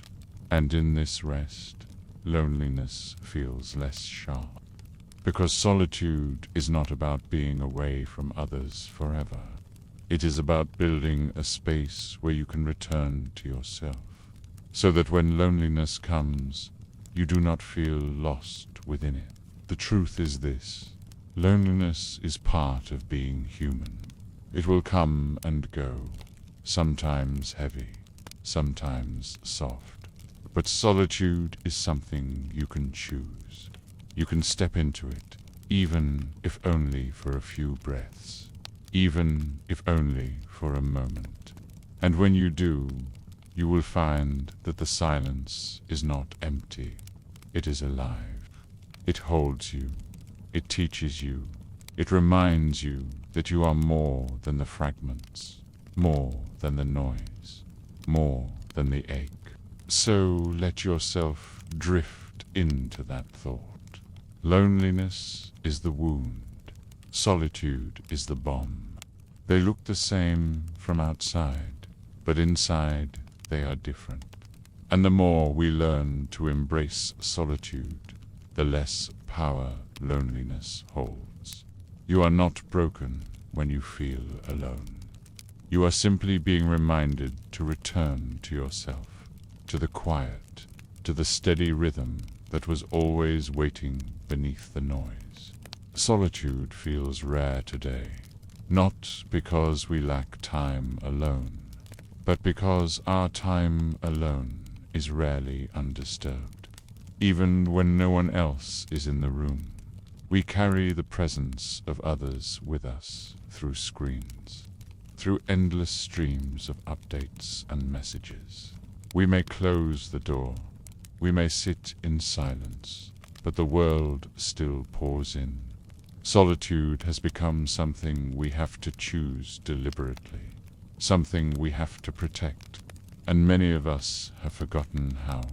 Imagine someone sitting on their bed, the room quiet, the light dim. They are alone, but their phone, glows in their hand. Messages arrive. Videos play. Voices stream endlessly. The room is silent, but their mind is crowded. They are physically alone, but they are not in solitude. Their attention is still scattered outward, pulled away from the self, pulled into the lives of others. It looks like stillness, but inside it is noise. Close your eyes and picture how constant connection has changed our relationship with silence. We used to see silence as natural, a normal rhythm of life. Now, silence feels like absence, as if something is missing, as if we have failed to stay connected. The moment no message appears, the moment no notification lights up, we feel uneasy, restless, even anxious. We are so accustomed to the hum of constant presence that its absence feels like a void. This is why solitude feels so strange. We rarely experience it anymore, and so it feels uncomfortable when it arrives. The truth is that solitude is not only rare, it is frightening. To be alone with ourselves means to face our thoughts, our doubts, our longings. And in a world that teaches us to avoid discomfort, solitude can feel unbearable. But in avoiding it, we lose something essential. We lose the chance to know ourselves deeply. We lose the chance to rest without performance. We lose the chance to discover that being alone is not always the same as being lonely. Imagine walking without headphones, without checking your phone, just walking, hearing the sound of your own breath, noticing the rhythm of your steps. At first, it feels strange, almost empty. Your mind races, your hands itch for distraction. But after a while, something shifts. The noise inside begins to settle. The silence no longer feels like absence, but like space. You begin to notice details you usually miss. You begin to feel present, grounded. This is solitude. Not heavy, not empty, but alive. Take a slow breath now. Notice how rarely you allow yourself this kind of space. Notice how quickly you reach for noise, for distraction, for connection. It is not your fault. The world is designed this way. Every app, every notification, every platform is built to keep you connected, to keep you from stepping into silence. The system profits when you avoid solitude, and so you must choose it deliberately, even if only in small moments. This is why many people today feel uneasy when they are alone. It is not because solitude is harmful. It is because they are unused to it. They have been taught that silence equals emptiness, that stillness equals boredom, that being alone equals being lonely. But solitude is not absence. It is presence. Presence with yourself. Presence with your own thoughts. Presence with a quiet that does not demand performance. Imagine a candle burning in a dark room. The flame is small but steady. It does not need to be surrounded by noise to exist. It does not need constant fuel to glow. It simply burns, quietly, patiently. Solitude is like that candle, small, steady enough. It does not erase loneliness entirely, but it softens it, because it reminds you that you carry light within yourself, even without others around you. Breathe again, deeply, slowly. Solitude may feel rare, but it is always waiting. It does not need permission from the world. It does not need approval. It needs only your willingness to sit, to breathe, to allow silence. Even a few moments are enough. Even a single breath can remind you that being alone is not always emptiness. It can be presence. It can be peace. It can be the beginning of connection, not with others, but with yourself. Solitude, when embraced gently, can become something more than emptiness. It can become healing. It can become a place where loneliness softens, where the ache of absence transforms into the quiet of presence. Solitude is not about shutting the world away. It is about remembering that you are enough, even in silence, even without performance, even without constant noise. When solitude is welcomed, it ceases to feel like punishment and begins to feel like rest. Imagine sitting by a window on a quiet morning. The world outside is just beginning to stir. The light is soft, the air still. You hold a cup in your hands, warm against your skin. No one else is there, but you feel calm. You notice your breath. You notice the warmth of the cup. You notice the way the light moves across the room. This is solitude in its healing form. Not empty, not restless, but grounding. The silence is not heavy. It is gentle. Close your eyes and picture solitude as a friend. Not the loud friend who demands your attention, but the quiet one who sits beside you without needing words. At first, you may not notice its presence. You may even resist it, searching for noise, reaching for distraction. But if you let it stay, if you allow it to sit with you, you discover that it is not your enemy. It does not demand. It does not judge. It simply holds space, allowing you to breathe, allowing you to be.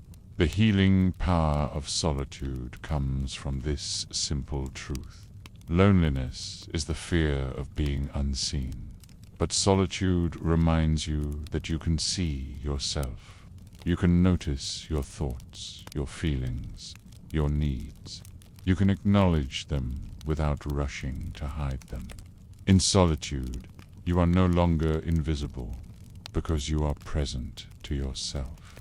And that presence begins to ease the ache. Imagine walking alone in nature. The sound of leaves under your feet, the air cool against your skin, the horizon stretching quietly before you. You feel small, but not lost. You feel alone, but not lonely. The world holds you, even without words, even without others nearby. This is solitude's gift. The ability to remind you that connection does not always require another person. Sometimes connection can be with the world itself, with the rhythm of breath, with the ground beneath your steps. Take a slow breath now. Notice how even in this moment, as you listen, you are practicing a small form of solitude. The room around you may be quiet. The world may be at rest, and still you are here, breathing, listening, present. You are not empty. You are not broken. You are simply alive in the silence. That is the healing hidden in solitude, the reminder that you do not always need to fill the space, that the quiet can hold you safely. The more we allow solitude, the less frightening it becomes. At first, it may feel heavy, uncomfortable, awkward, but over time, it becomes softer, even nourishing. Solitude is the soil where creativity grows, where reflection deepens, where self-understanding blooms. It is not always easy, but it is always available. And in a world that constantly pulls our attention outward, choosing solitude is a radical act of care. Imagine solitude as a small island in a noisy ocean. The waves of messages, notifications, distractions crash endlessly. But when you step onto the island, the noise fades. You can breathe again. You can see the horizon clearly. The loneliness does not vanish, but it feels less overwhelming, because you are no longer drowning in distraction. You are standing, grounded, alive, held by the quiet. Breathe again, slow and gentle. Solitude is not the cure for everything, but it is a balm. It cannot erase loneliness entirely, but it can remind you that you are not powerless against it. You can choose to sit with yourself, to allow the silence to soften into presence. And in that choice, healing begins. Not dramatic, not immediate, but steady, like a flame that glows quietly, keeping the darkness from feeling too vast.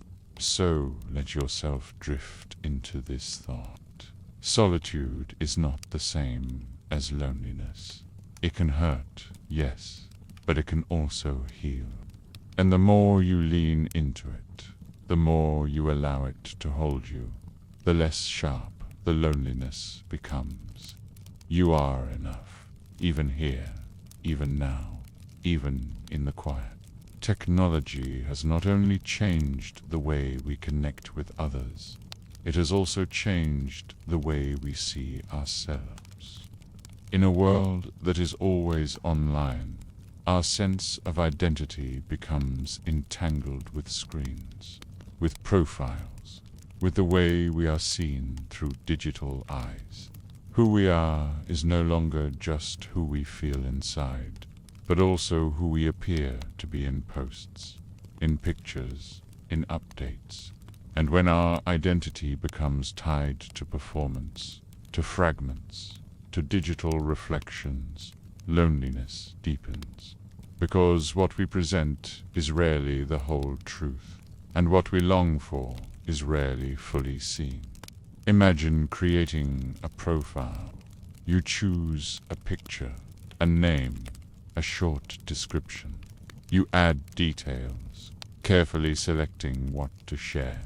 You want to seem interesting, but not fake. Honest, but not too vulnerable.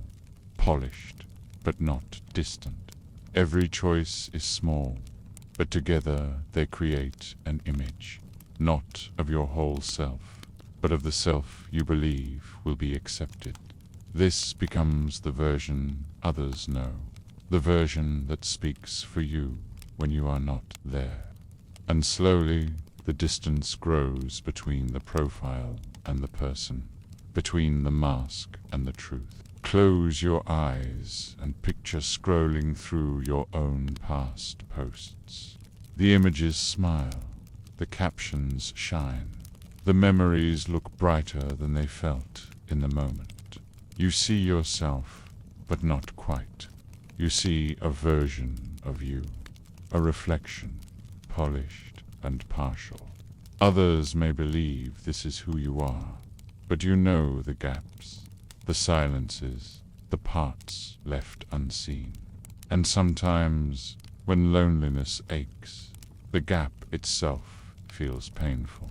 The sense that no one truly knows the whole of you, only the version that fits the frame.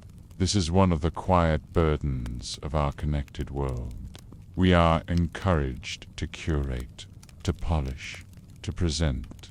We are told it is normal, harmless, even fun, and often it is. But when the performance becomes the primary way we are seen, the parts of us that do not fit, The doubts, the fears, the ordinary days remain hidden, and in that hiding, loneliness deepens, because what we crave is not recognition of fragments, but acceptance of our whole. Imagine someone scrolling through their feed, smiling at comments, watching likes appear. It feels good, briefly, but later, when the screen is dark, they wonder, would anyone accept me if they knew the parts I never post? Would anyone care for me if they saw me in my silence, in my sadness, in my ordinary life? This question lingers beneath the surface of digital identity. It is not answered by numbers or notifications. It is only answered by presence, by depth, by being known beyond the frame. Take a slow breath. Notice how heavy it feels to carry two selves, the self you present and the self you live. Everyone carries this divide to some degree. Everyone knows the gap between how life looks online and how it feels inside. The loneliness you feel is not yours alone.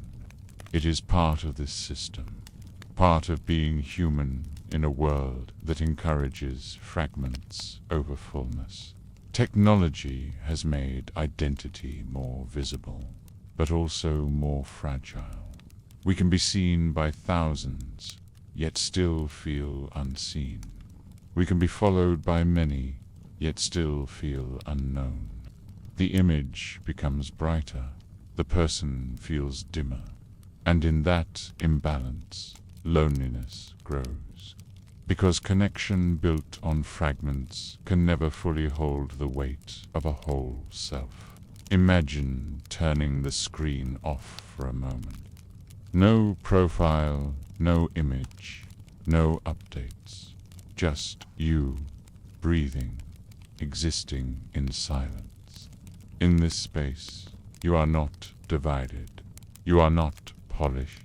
You are not reduced to fragments. You are simply alive, whole enough. This is the identity that matters, not the one presented, but the one lived. And the more we remember this, the less power loneliness holds. Because even if the world only sees fragments, we can learn to see ourselves fully. Breathe again, gently.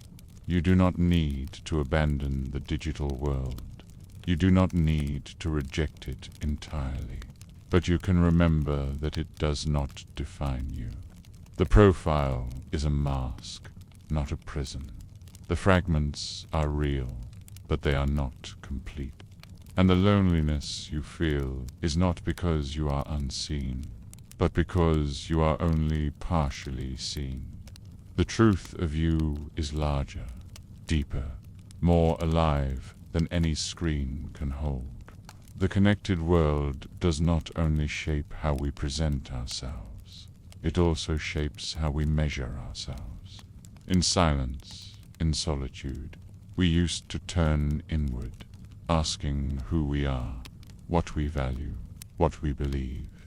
But now, our worth is often reflected back to us through numbers, likes, views, followers, shares. These numbers are small, almost meaningless on their own, but they carry enormous weight in how we see ourselves. They become proof, validation, reassurance, and when they are absent, loneliness grows heavier. Imagine posting something you care about, a picture, a thought, a memory. At first, it feels exciting. You wait for the small signs of recognition. A notification appears. Someone liked it. Someone commented. For a moment, your chest feels lighter. You feel seen. But then the rush fades, and you begin to check again, refreshing, waiting, hoping for more. The numbers trickle in slowly, and soon you feel restless, disappointed, invisible. What once felt like joy now feels like emptiness. Close your eyes and picture how many times this has happened, not only to you, but to millions of people. The brief high of validation, followed by the longer ache of absence. It is not because you are weak. It is because the system is designed this way. These numbers are meant to trigger your hunger for connection, to spark it again and again, without ever fully satisfying it. You are left always waiting, always refreshing, always hoping for more. And beneath it all, the loneliness deepens, because the recognition never lasts. The danger of tying self-worth to numbers is that they are unstable. One day, you may receive hundreds of likes, and you feel alive, noticed, valued. The next day, silence. The same self, the same person, suddenly feels smaller, lonelier, as if worth itself has vanished. But it has not. What has changed is not you, but the numbers. And numbers cannot measure a soul. They cannot capture presence. They cannot hold belonging. Imagine a performer on a stage, the crowd cheering, clapping, shouting. For a moment, the sound fills them. They feel powerful, alive. But when the stage empties, when the lights dim, the silence feels unbearable. This is the rhythm of digital validation. The crowd appears and disappears without warning. The applause fades quickly, and in the silence that follows, loneliness feels louder than before. Take a slow breath. Notice how deeply we crave being seen. That craving is not weakness, it is human. We are built to be social, to be recognized, to be mirrored in the eyes of others. But when recognition becomes reduced to numbers, it cannot satisfy the depth of that need. It offers a spark, but not warmth. It offers a flash, but not light. And so the loneliness grows heavier, not lighter, the more we chase it. Imagine for a moment turning off the numbers. No likes, no views, no followers. Just sharing what you love without waiting for validation. It feels strange, almost frightening, but it also feels freeing, because in that silence, you begin to remember that your worth is not measured by digits. It is not given by strangers. It is not taken away by silence. Your worth is steady, even when unseen. The truth is simple, though easy to forget. Numbers are not connection. They are signals, not presence. They may remind us that someone glanced at our words or images, but they cannot replace closeness. And when we mistake them for closeness, loneliness deepens, because we are still hungry even after the numbers arrive. It is like drinking salt water. It quenches for a moment, but leaves you thirstier than before. Breathe again, slowly, gently. You are not broken because you feel the weight of this cycle. Everyone does. Everyone knows the small rush of validation and the emptiness that follows. Everyone has tied their worth to numbers, even without meaning to. And everyone has felt the loneliness that grows when the numbers fade. You are not alone in this. You are simply human in a world that has turned connection into currency. So let yourself rest in this truth. Your value is not measured in likes, not in views, not in numbers. Those things may rise and fall, but they do not define you. You are more than fragments, more than digits, more than fleeting recognition. You are steady, even in silence. And when you begin to believe this, the loneliness that numbers create loses some of its power. Chasing digital validation does more than leave us restless. It changes how we connect with others. When likes and views become the measure of being seen, we begin to shape ourselves around them. We choose what to post, not because it is true, but because it will be noticed. We speak not to share, but to be rewarded. Connection becomes performance, and performance cannot satisfy the deeper hunger for belonging.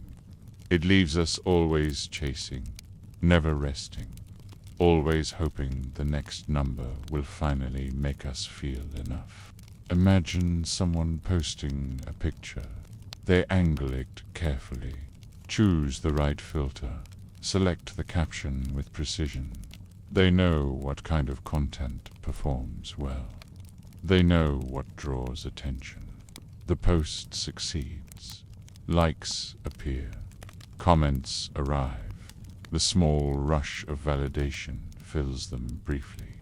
But when the rush fades, they wonder quietly, did anyone really see me? Did anyone notice who I am? Or did they only notice what I chose to show? The loneliness sharpens, because the mask was praised while the deeper self remains unseen. Close your eyes and picture this happening everywhere, every day. Millions of people polishing fragments of themselves, presenting only the parts that will be rewarded. Millions of people consuming those fragments, comparing themselves to surfaces. The cycle spins endlessly. Performance, validation, emptiness. Each person feeding it, each person trapped by it. And beneath the noise, beneath the numbers, the same quiet question lingers. Who really knows me? This cycle makes authentic connection harder. When we measure ourselves by numbers, we begin to measure others the same way. We see people as profiles, as metrics, as fragments. We forget the depth behind the screen, and so our relationships become thinner, more fragile.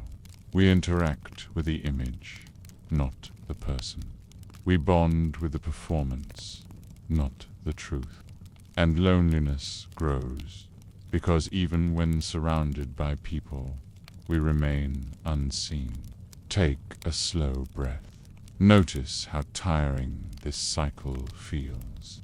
Always curating, always posting, always refreshing, always comparing. It promises closeness, but delivers distance. It promises recognition, but delivers emptiness. And yet, we return to it again and again, because the small sparks of validation feel better than silence. The silence scares us, and so we accept the fragments, even as they deepen the loneliness. Imagine a group of friends together. Instead of speaking deeply, they pose for pictures. Instead of sitting in silence, they record videos. Instead of being present, they focus on capturing the moment to share later. The night looks full from the outside, but inside, each person feels slightly disconnected, slightly unseen. Later, they scroll through the images, and the night looks brighter than it felt. This is the paradox of digital validation. Even together, we perform for absence. Even surrounded, we still feel alone. But here is the quiet truth. The hunger for validation is not wrong. It is human. We all want to be seen, to be recognized, to be valued. The problem is not the desire. The problem is that the system gives us imitation recognition. Fast, shallow, fleeting. It keeps us hungry, because true recognition requires more. It requires time, patience, presence. It requires being accepted not for fragments, but for fullness. That is what we long for, even if we settle for less. Breathe again, slowly. The cycle may feel inescapable, but remembering its shape gives you power. You are not broken because you crave validation. You are not weak because you refresh, because you wait for numbers, because you feel emptier when they fade. You are simply human in a system designed to exploit that need. And the more you notice this, the less power it holds. The emptiness remains, but it becomes clearer.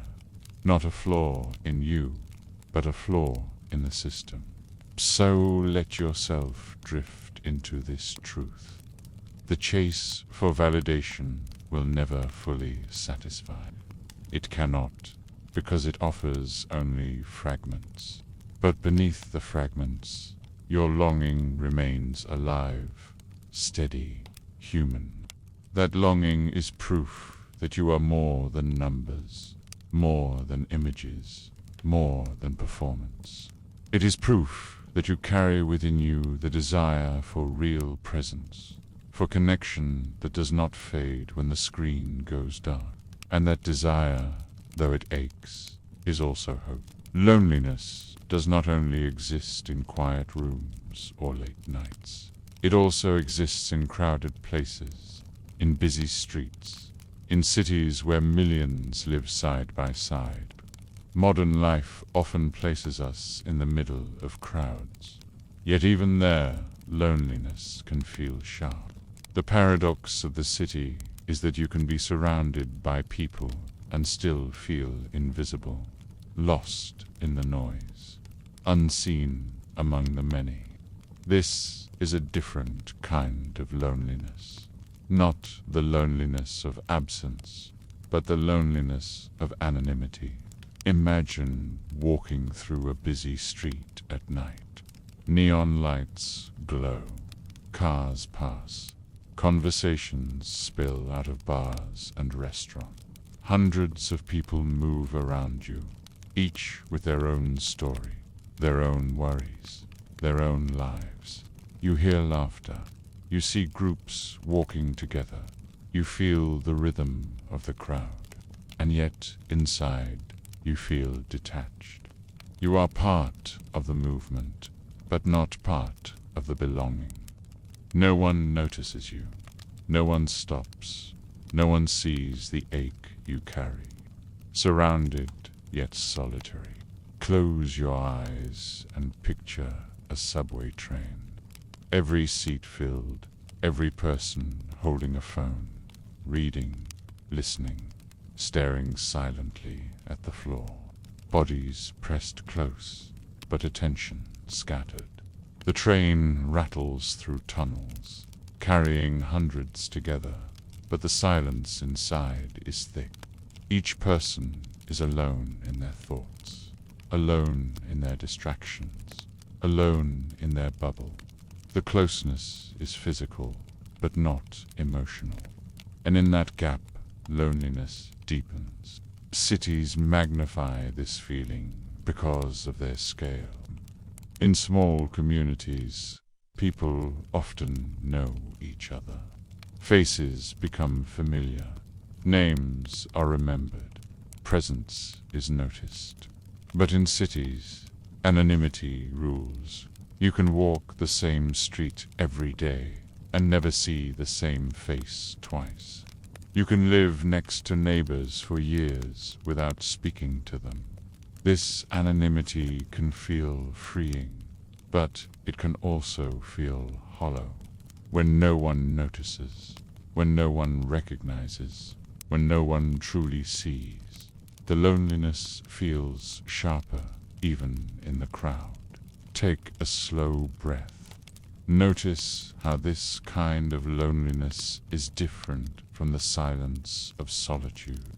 It is not about being physically alone. It is about being unseen in the presence of others. This is why crowds can feel so heavy, because they remind us of connection without giving it. We see others laughing, talking, living, but we remain outside, unrecognized, unacknowledged. The distance is not measured in space, but in presence. Imagine sitting in a cafe, tables full around you. The air buzzes with conversation. Groups lean close. Couples laugh softly. Friends share stories. You sip your drink quietly, unnoticed. The sound surrounds you, but none of it belongs to you. You listen, but you are not heard. You are present, but not included. This is the loneliness of modern life. The loneliness of being a ghost among bodies, a shadow among voices. This kind of loneliness can feel especially cruel, because it contrasts so sharply with what we see. Everyone else appears connected. Everyone else appears included. We forget that many of them may feel the same, even in their groups, even in their laughter. The truth is that loneliness is not always visible. Many carry it silently, hiding it behind noise, behind smiles, behind fragments. You may feel alone in the crowd, but in truth, many others feel the same. Breathe again, gently. Let yourself notice that being unseen in a crowd is not proof of your emptiness. It is proof of the distance modern life creates. Cities are built on speed, on anonymity, on movement. They rarely pause for recognition. They rarely allow space for presence. This is why loneliness grows in their streets, not because you are unworthy, but because the structure itself does not make room for deep belonging. Imagine for a moment what it would feel like if a stranger paused, smiled, greeted you, noticed you. The moment would be small, almost ordinary, but it would break the anonymity. It would remind you that even in a crowd, connection is possible. These small moments may not erase loneliness, but they soften it. They remind us that invisibility is not permanent, that even in the largest city, presence can still be found. So let yourself rest in this truth. Loneliness in crowds is not your fault. It is not a sign of failure. It is the nature of modern life. Fast, noisy, anonymous, and yet within it, small moments of recognition are possible. They are fragile, but they are real. And they remind us that even among millions, we are still human, still reaching, still capable of being seen. Urban isolation does more than make us feel unseen. It shapes the way we relate to others. When we live surrounded by strangers, when we walk through crowds that never pause, when we ride trains filled with silent faces, we learn to keep our distance. We learn to protect ourselves with indifference. We lower our eyes. We put in headphones. We move quickly past. The city teaches us to live near others without truly touching their lives. And over time, this habit of distance seeps deeper, making intimacy harder to build. Imagine walking down a crowded street. People brush past you, their steps quick, their faces unreadable. No one stops. No one lingers. The rhythm is constant movement. If you were to pause, to look someone in the eye, to greet them, it might feel strange, even unsettling. The culture of the city rewards speed, not connection, and so we keep moving. We do not reach out. We do not break the rhythm. We learn to carry our loneliness silently, because that is what everyone else is doing too. Close your eyes and picture an apartment building in a large city. Dozens of people live inside, stacked above and below each other. They pass in the halls. They hear each other through thin walls, but rarely do they speak. Each one carries groceries. Each one leaves for work. Each one comes home tired. They are close in space, yet distant in presence. The walls separate not only sound, but lives. This is urban isolation, intimacy blocked not by distance, but by culture, by habit, by invisible barriers built over time. This constant nearness without connection changes how we see relationships. When so much of daily life is spent surrounded but unseen, we begin to expect the same in other areas of life. We lower our hopes. We protect our hearts.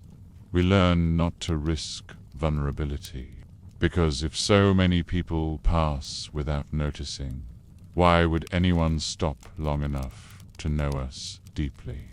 This quiet belief, though rarely spoken, shapes how we love, how we befriend, how we open ourselves.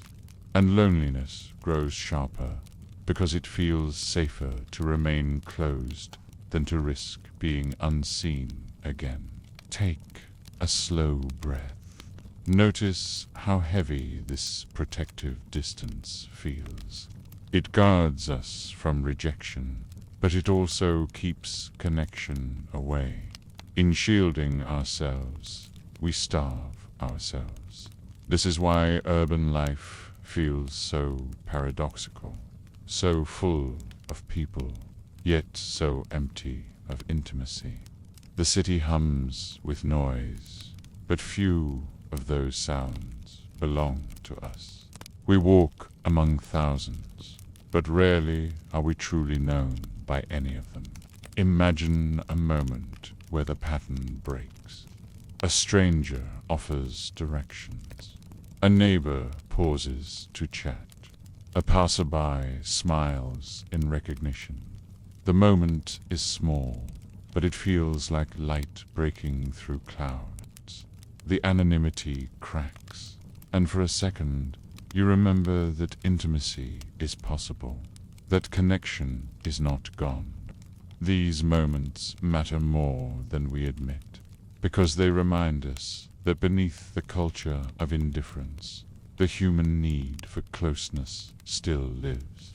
But most of the time, we remain in distance. We fill the gap with distraction, with screens, with noise. We tell ourselves we are fine, that we do not need more, that we are used to it. And yet, late at night, the loneliness speaks. It reminds us that nearness without intimacy is not enough, that being surrounded without being seen is not presence, that the heart cannot thrive on anonymity. Breathe again, gently. Let yourself feel this truth without judgment.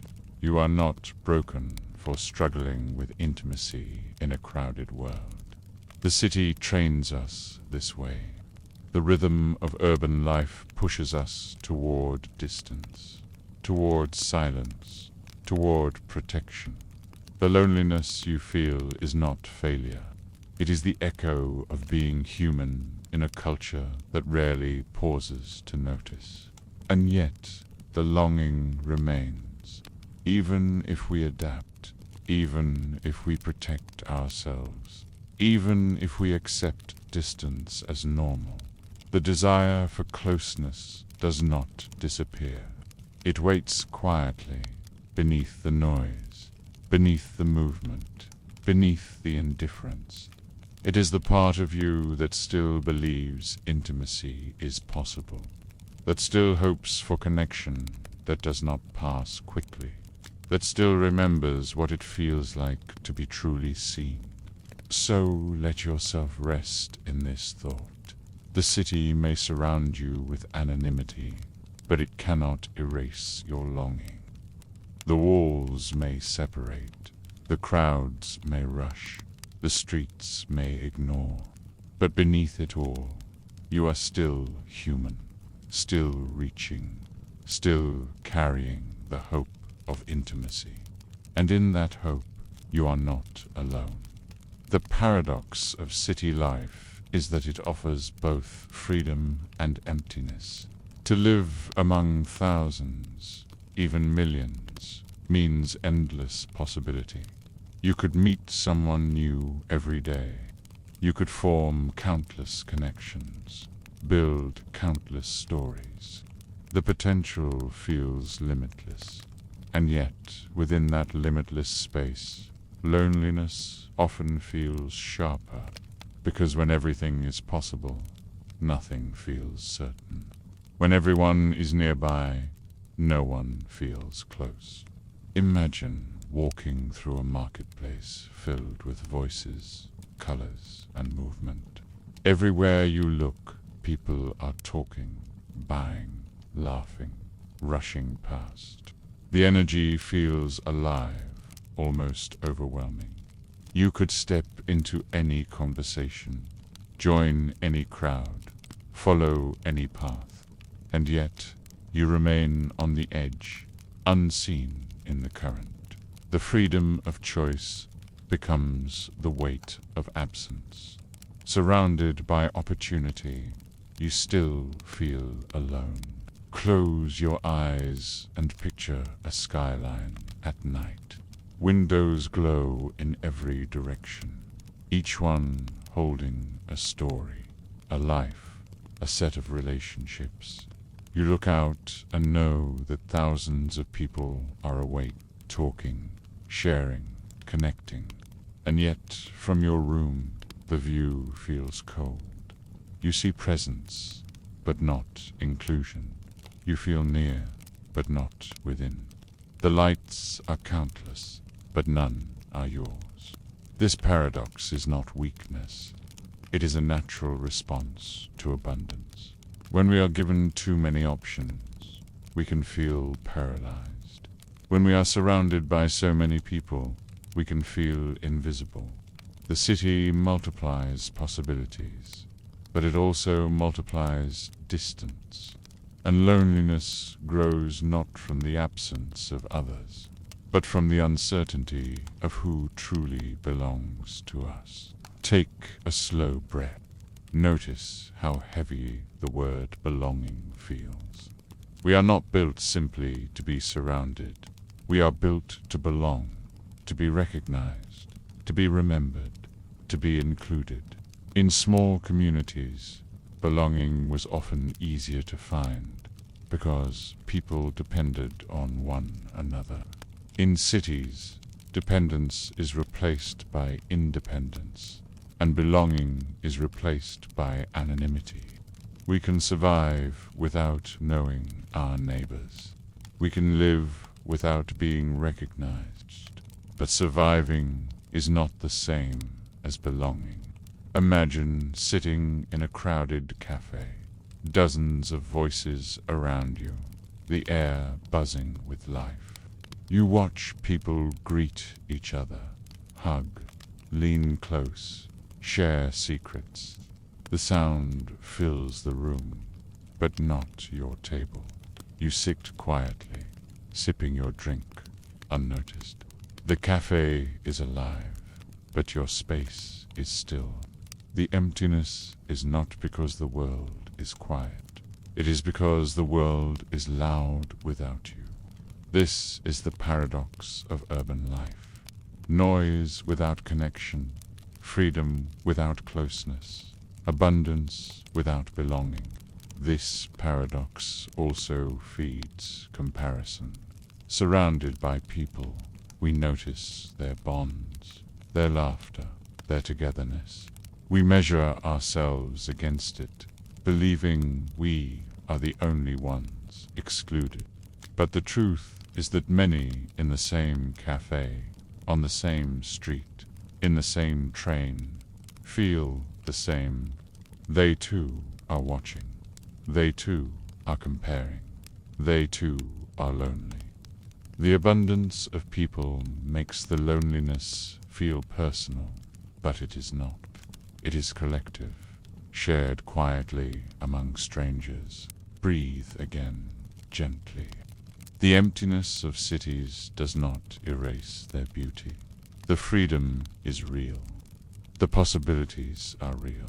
But without belonging, freedom feels hollow. Without closeness, possibility feels endless, but empty. The heart does not crave crowds. The heart craves connection that endures, that notices, that remains. The city may surround us with millions, but what we long for is the few who stay. Imagine a single moment when this paradox breaks. A neighbor greets you. A friend sits across from you. A stranger notices your presence. The city shrinks for a moment from millions to one. And in that one, belonging flickers. The freedom remains. The abundance remains. But emptiness softens.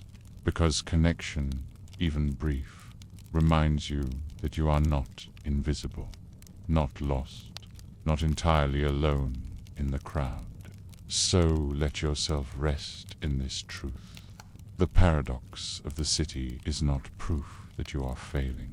It is proof that abundance without belonging cannot satisfy. You are not broken because you feel lonely in a crowded street. You are simply human, craving presence in a world that offers possibilities without intimacy. And in that craving, you are not alone. Millions feel the same, together, even if quietly, even if unseen. Loneliness does not begin in adulthood. It often starts much earlier in the quiet spaces of childhood. The ways we were noticed or overlooked as children. The ways we were comforted or left alone. The ways we were seen or ignored. All of these moments shape how we carry loneliness later in life. The connected world may amplify it, but the roots are often older, planted long before screens, long before social media, long before the noise of adulthood. Imagine a child sitting in their room, the house filled with distant sounds, perhaps voices in another room, perhaps the hum of a television, perhaps silence. The child sits with toys, or a book, or nothing at all, waiting for someone to notice them. Maybe a parent is busy, distracted, tired. Maybe the attention is there sometimes, but not always. And so the child learns to wait quietly, to carry the feeling of being unseen, to wonder if they matter enough to be noticed. That quiet wonder becomes a seed, and the seed can grow into loneliness that follows them long after childhood ends. Close your eyes and picture the way children seek recognition. A drawing held up proudly. A question asked again and again. A small hand reaching for attention. These are not only gestures of play. They are gestures of belonging, of wanting to be seen, of wanting to know that presence is shared. When those gestures are answered warmly, the child learns that they matter, that connection is safe. But when those gestures are ignored, dismissed, or mocked, the child learns something different, that their presence is fragile, that their voice is small, that their needs may not be met, and that lesson lingers, carried quietly into adulthood. Many adults carry this quiet lesson without realizing it. They scroll through feeds, waiting for likes, for replies, for validation. They hesitate to reach out, fearing rejection. They feel unseen in crowds, unheard in conversations, unimportant in groups. The feeling is familiar, even if unspoken, because it echoes those early years of waiting, those early moments of being overlooked. The connected world magnifies the ache, but the ache itself is old, planted deep in childhood. Take a slow breath. Notice how heavy it feels to imagine that waiting child. Perhaps you recognize yourself in that image. Perhaps you remember moments when you longed to be seen and were not. Perhaps you remember silence where you hoped for comfort. Those memories are not weakness. They are part of what makes you human. They explain why loneliness feels so sharp, why connection feels so fragile, why being unseen can hurt so deeply. Imagine a classroom filled with children. Some laugh loudly, some whisper together, some sit quietly at the edges. The teacher speaks, but not every voice is heard. The ones at the edges may feel invisible, even in the crowd. That feeling of being physically present but emotionally unnoticed is another seed of loneliness.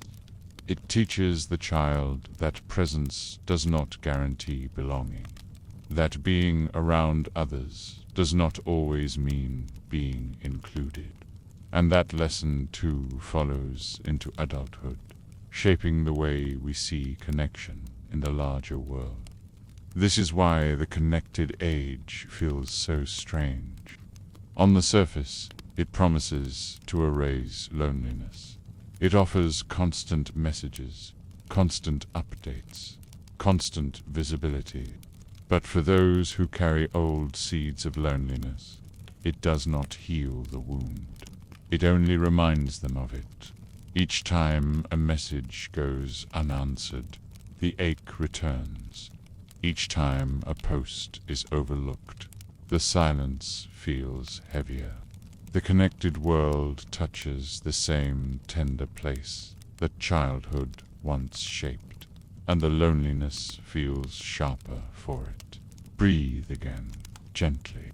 The loneliness you feel now is not only about this moment. It is part of a story that began long ago. It is not weakness.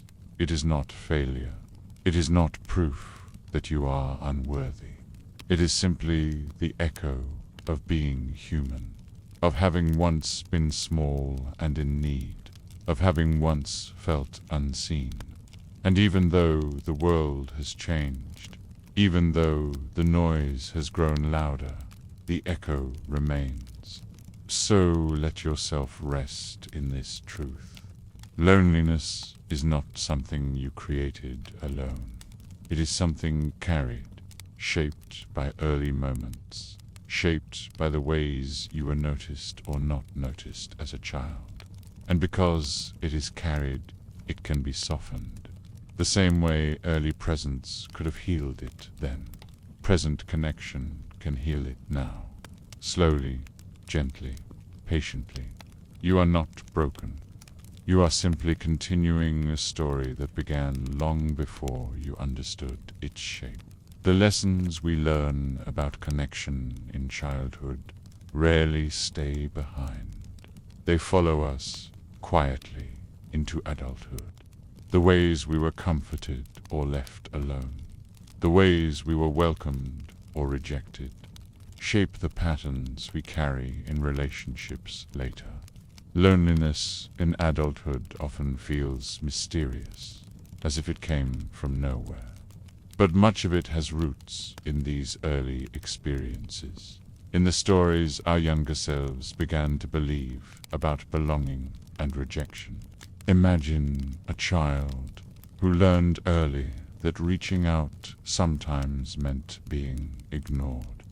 They hold out their hand for attention, but no one responds. They ask a question, but the room is too busy to hear. They cry, but the comfort never comes. Slowly, they learn that reaching out is risky, that being vulnerable can end in silence, that needing others can lead to disappointment. As they grow, they still carry that lesson. In friendships, in love, in family, they hesitate. They pull back. They hide their needs. And so, loneliness follows them, not because others reject them, but because they fear the possibility of rejection.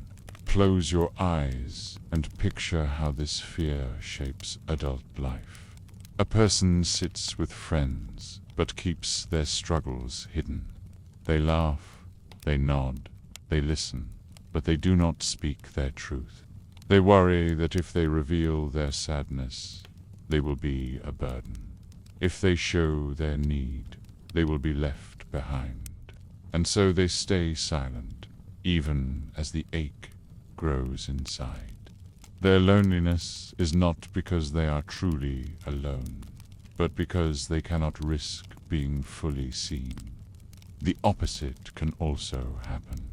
Some children grow up fearing abandonment so strongly that they reach too often, too quickly, desperate for reassurance.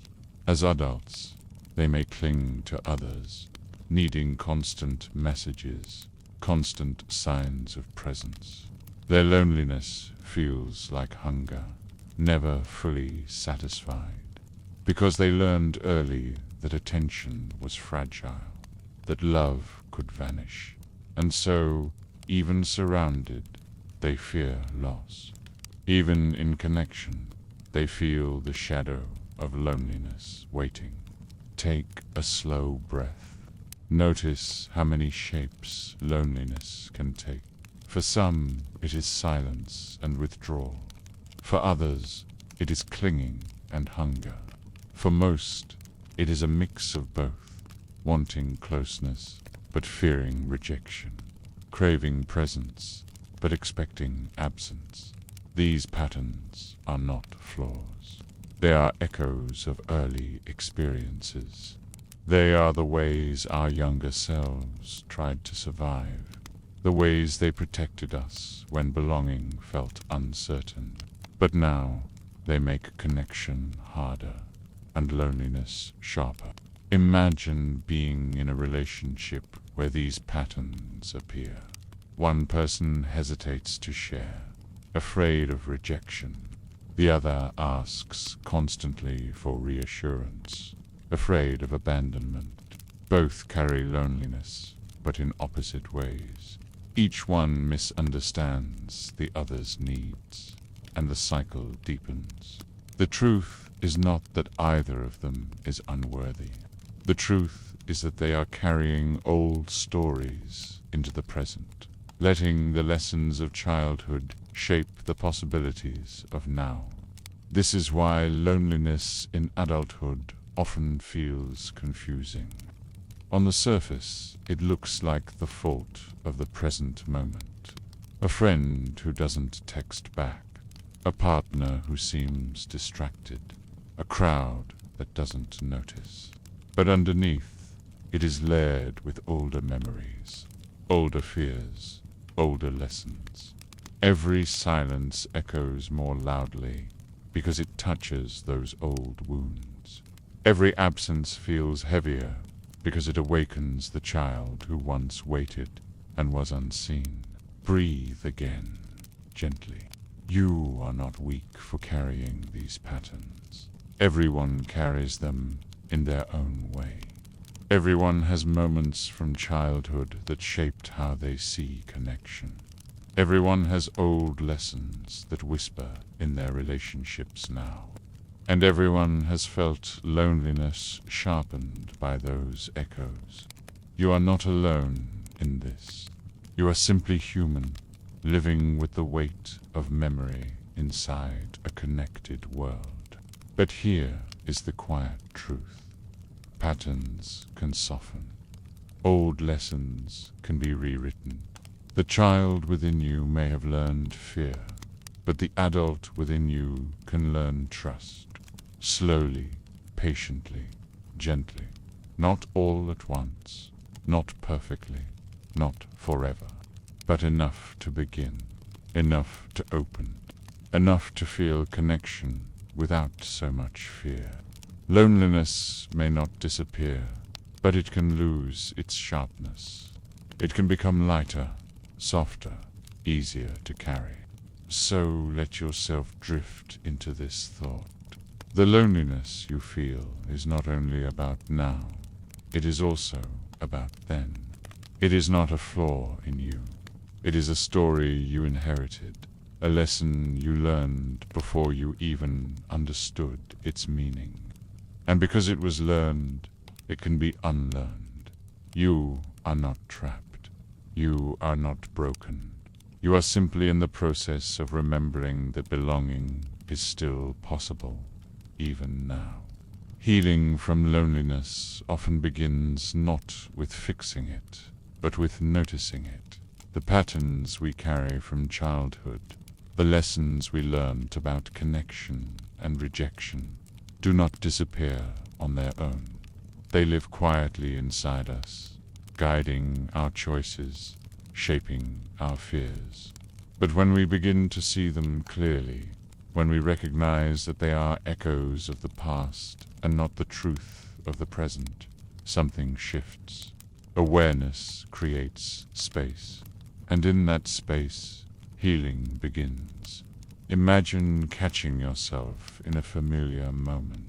You are about to stay silent when you want to speak, afraid of being ignored. You are about to check your phone again, waiting for reassurance that may not come. You are about to hide your sadness behind a smile, and in that moment you pause.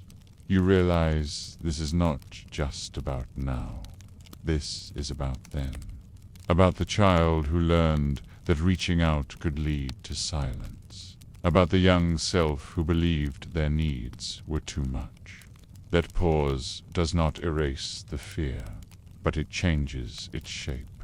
It reminds you that the fear is old, and that the present may not always repeat the past. Close your eyes and picture what it feels like to notice the difference between then and now. The child in you may still ache, still fear, still long for belonging, but the adult in you can see more clearly. The adult can remind the child that silence now does not always mean rejection. That absence now does not always mean abandonment. That connection is still possible, even if fragile. This gentle awareness is not dramatic. It does not erase loneliness in a single night, but slowly it begins to soften it. Healing also begins when we dare to risk small acts of connection, sharing a thought, even if it feels vulnerable.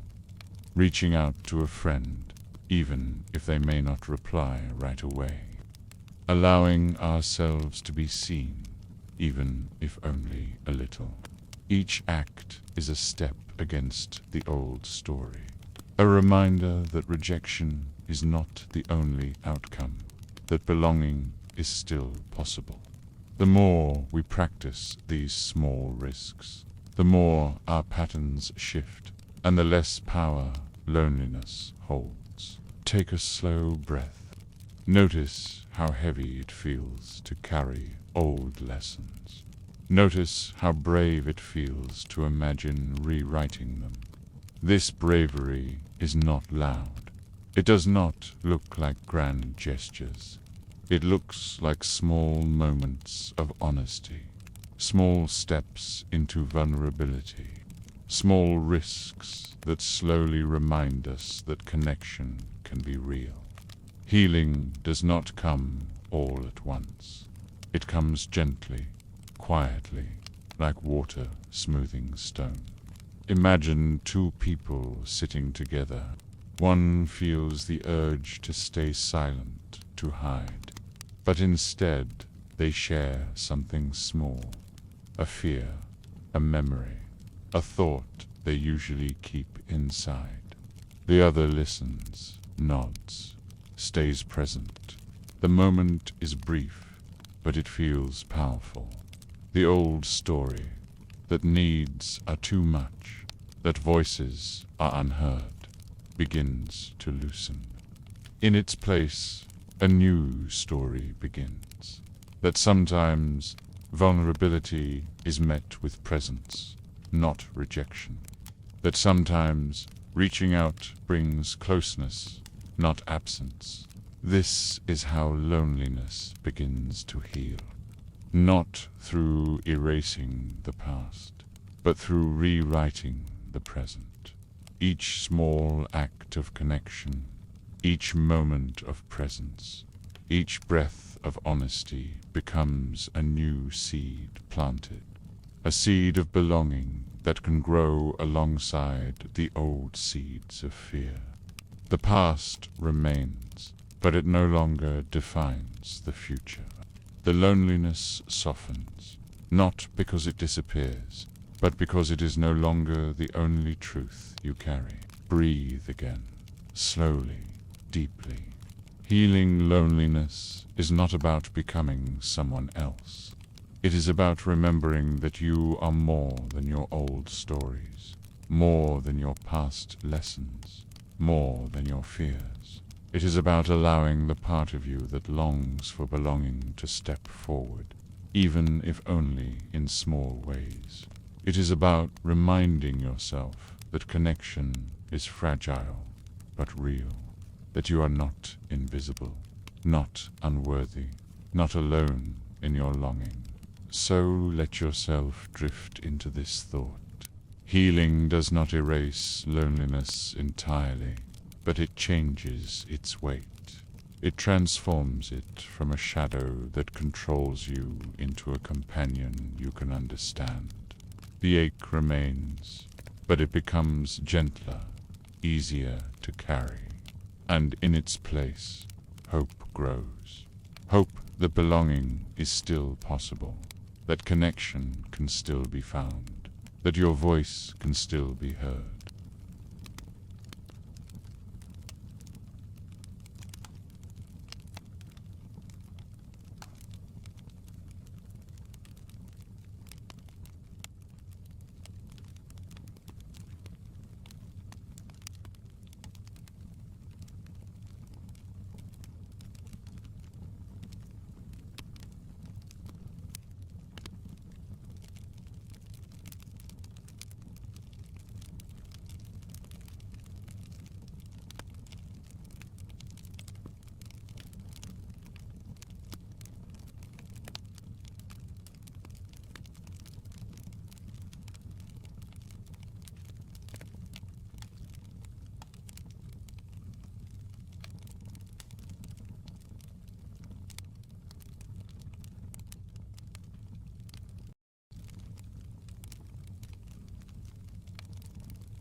This is one of the quiet paradoxes of intimacy.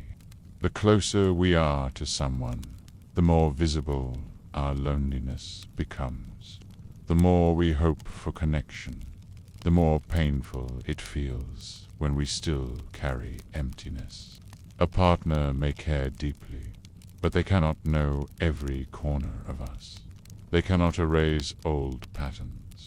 They cannot always meet the needs we barely understand ourselves. And so, even in love, we sometimes feel alone. Not because the love is false, but because loneliness is a shadow that intimacy cannot always chase away.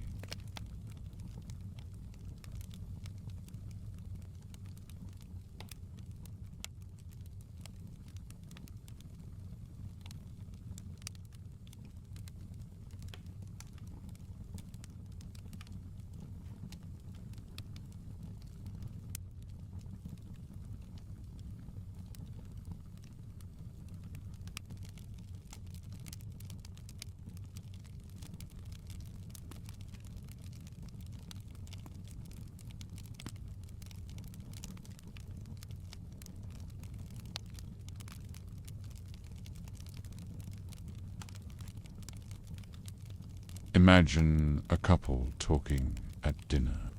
One feels the ache of loneliness and tries to explain it.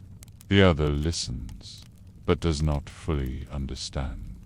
They care, but they cannot feel the ache exactly as it is. The first feels misunderstood.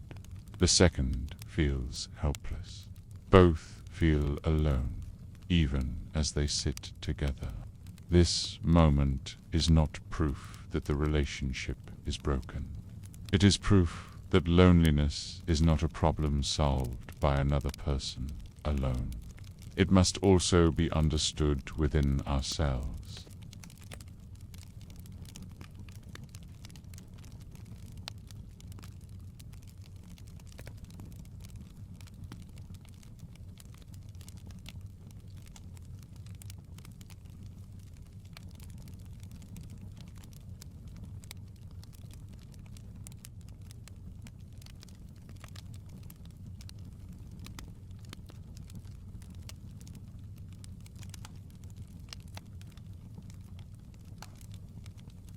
Breathe again, gently.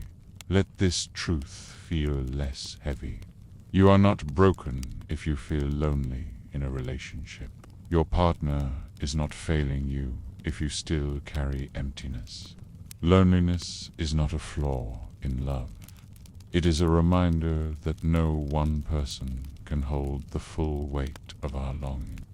It is a reminder that connection must also come from within. From solitude, from presence, from community, from many places at once. So let yourself rest in this thought. Love is powerful, but it is not perfect. Intimacy can soothe, but it cannot erase. Loneliness may still live within you, even when you are held, and that is not proof of failure. It is proof of humanity.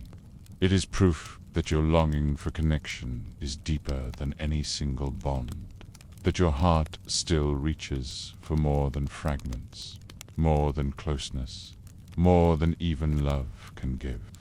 And in that reaching, you are not alone.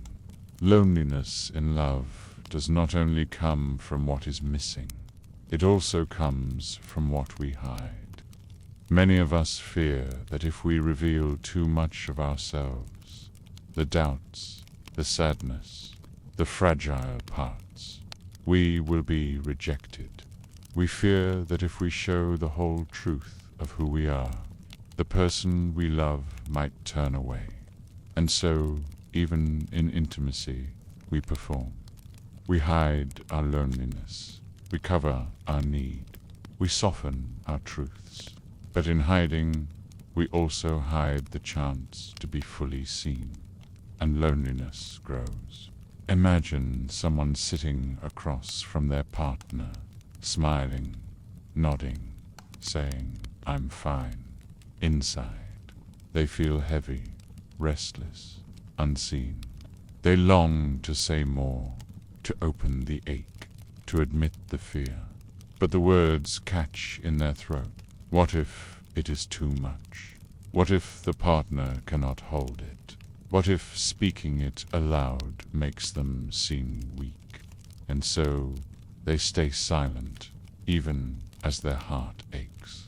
The partner may believe everything is fine, but the loneliness remains, sharp and quiet, hidden in the unsaid. Close your eyes and picture how common this is. Two people close in body, distant in truth, both hiding parts of themselves, both fearing rejection, both protecting themselves from vulnerability. They talk, they laugh, they share routines, but the deeper currents remain untouched. And beneath the surface, loneliness lingers, because what is unseen cannot be soothed. This fear of vulnerability comes from old lessons. Perhaps a time when honesty was met with silence, when sadness was met with judgment, when needs were met with rejection. The memory lingers, teaching us to guard ourselves, even in love. But the guard that protects us also isolates us. The walls we build to stay safe also keep us unseen. And so, the loneliness inside relationships is often not about absence, but about invisibility. Not because our partners do not care, but because we do not let them see. Take a slow breath. Notice how heavy this hiding feels. It is not weakness, it is survival. Everyone hides parts of themselves in love. Everyone fears rejection. Everyone carries moments where they chose silence instead of risk. You are not alone in this. You are not failing. You are simply human, protecting yourself from pain. But protection has a cost, and the cost is connection. Imagine, for a moment, lowering the guard. You share something small, something honest, something raw, a thought you usually keep hidden, a sadness you usually disguise, a fear you usually silence. Your partner listens, maybe awkwardly, maybe imperfectly, but they do not turn away. They stay. In that staying, loneliness softens. Not because everything is fixed, but because you are no longer hidden. You are seen, even if only in part. This is the quiet truth of love. Intimacy requires vulnerability. Without it, relationships can look full but feel empty. Without it, closeness becomes routine, not presence. Without it, loneliness grows, even in togetherness. Vulnerability is frightening, but it is also the doorway to connection. It is the risk that allows belonging. It is the step that reminds us we are not invisible. Breathe again, gently. Vulnerability does not need to be dramatic. It does not need to be constant. It can be small, quiet, simple. A single confession, a single truth, a single moment of honesty. Each time we risk it, we chip away at the wall. We soften the guard. We allow ourselves to be seen. And each time, loneliness loses a little of its power. So let yourself drift into this thought. You may fear rejection, but you also long for connection. And connection cannot live behind walls. It requires openness, even in small doses, even in fragile moments. Love may not erase loneliness entirely, but it can soften it if we allow ourselves to be seen. You do not need to reveal everything at once. You do not need to tear down every wall. But you can begin. You can risk.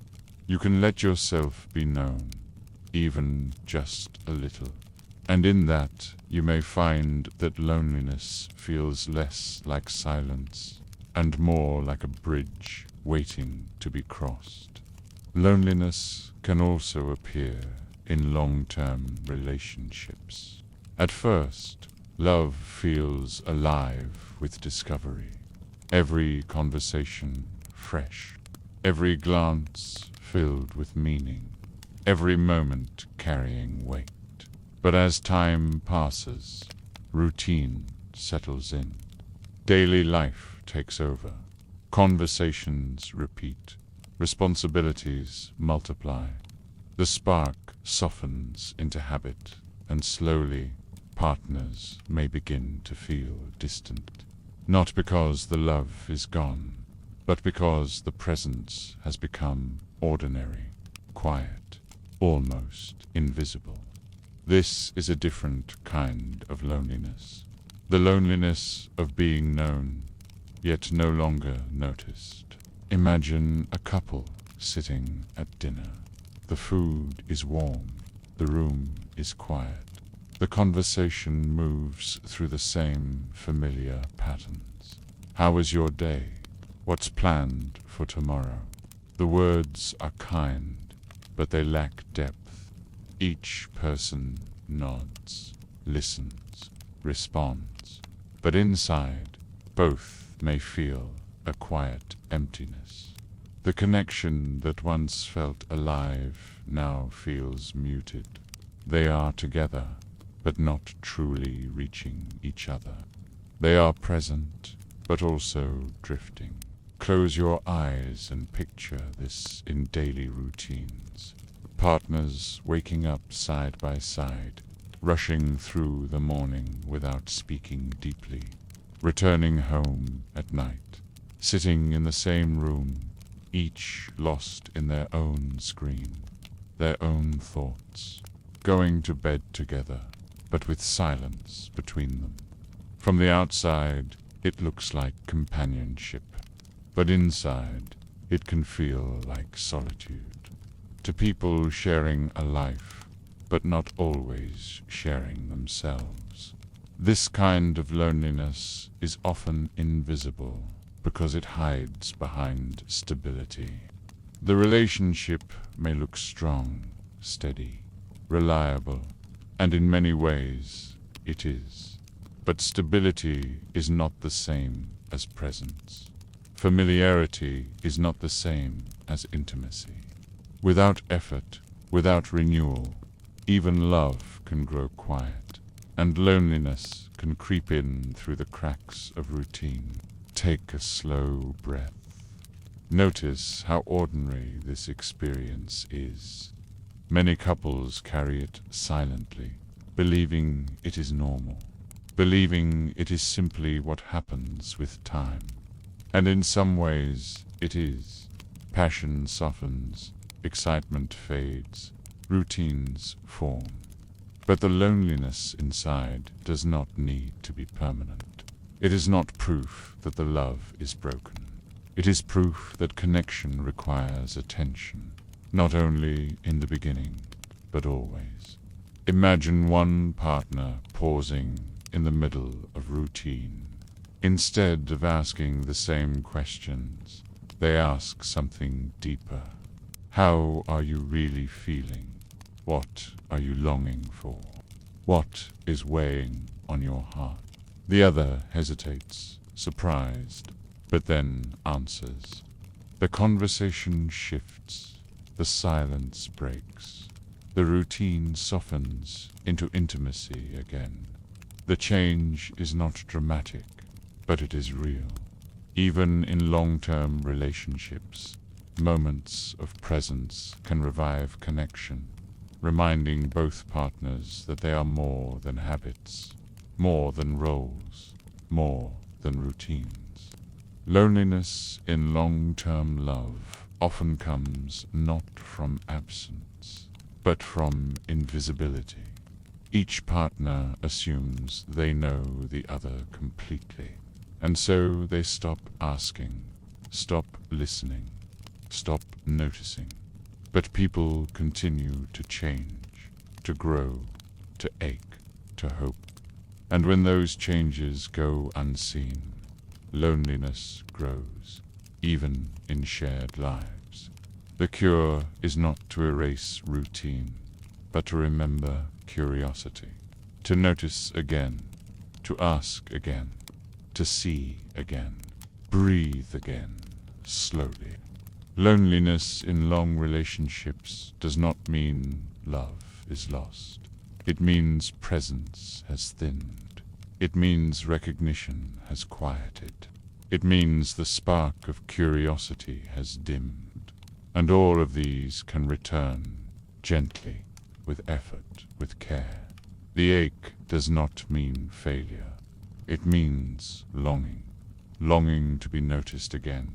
Longing to be understood again. Longing to be seen fully, even after years. So let yourself rest in this truth. Love does not erase loneliness completely. Not in the beginning, not in the middle, not in the long years that follow. But love can soften it again and again if we keep choosing presence. If we keep choosing to see and be seen. If we keep choosing to break through routine and remember that beneath familiarity there is still mystery. And mystery is what makes intimacy alive. Loneliness does not only touch love, it also touches friendship. In many ways, friendship is the most natural form of connection, built not on obligation or romance, but on choice, on shared laughter, on trust. And yet, in the modern world, friendship often feels thinner than it once did. Many people find themselves surrounded by acquaintances, by followers, by contacts, but starved for closeness, for someone who truly knows them. The paradox of friendship today is that we have more people to talk to than ever, but fewer people to lean on when the silence feels heavy. Imagine scrolling through your phone past dozens, even hundreds of names. Some are co-workers, some are classmates, some are old connections, some are people you barely know. The list is long, but when you think of who you could call in the middle of the night, who you could sit with in silence, who you could trust with your fears, the list shrinks quickly. The crowd is wide, but the circle is small. And in that gap, loneliness grows. Close your eyes and picture a gathering of friends. They laugh, they share drinks, they take pictures together. The moment feels alive, but inside, one of them feels detached, unseen, unsure if they truly belong. They smile anyway, they play along, they post the picture later. From the outside, it looks like closeness. From the inside, it feels fragile. This is how modern friendship often works. Bright on the surface, thin underneath. Together, but not always connected. Part of this is the pace of life. Friendships require time, presence, repetition. But in a world that moves quickly, where people relocate often, where schedules are packed, it becomes harder to nurture depth. Messages replace visits. Reactions replace conversations. Quick updates replace long talks. The friendship remains, but it is lighter, thinner, stretched across distance and time. And while this keeps the bond alive, it does not always satisfy the hunger for closeness. Take a slow breath. Notice how fragile friendship can feel in this age. One unanswered message, one busy season, one move to a new city, and suddenly the connection fades. The friendship is not broken, but it grows quieter, thinner, almost ghost-like. And the loneliness that follows is not about being friendless.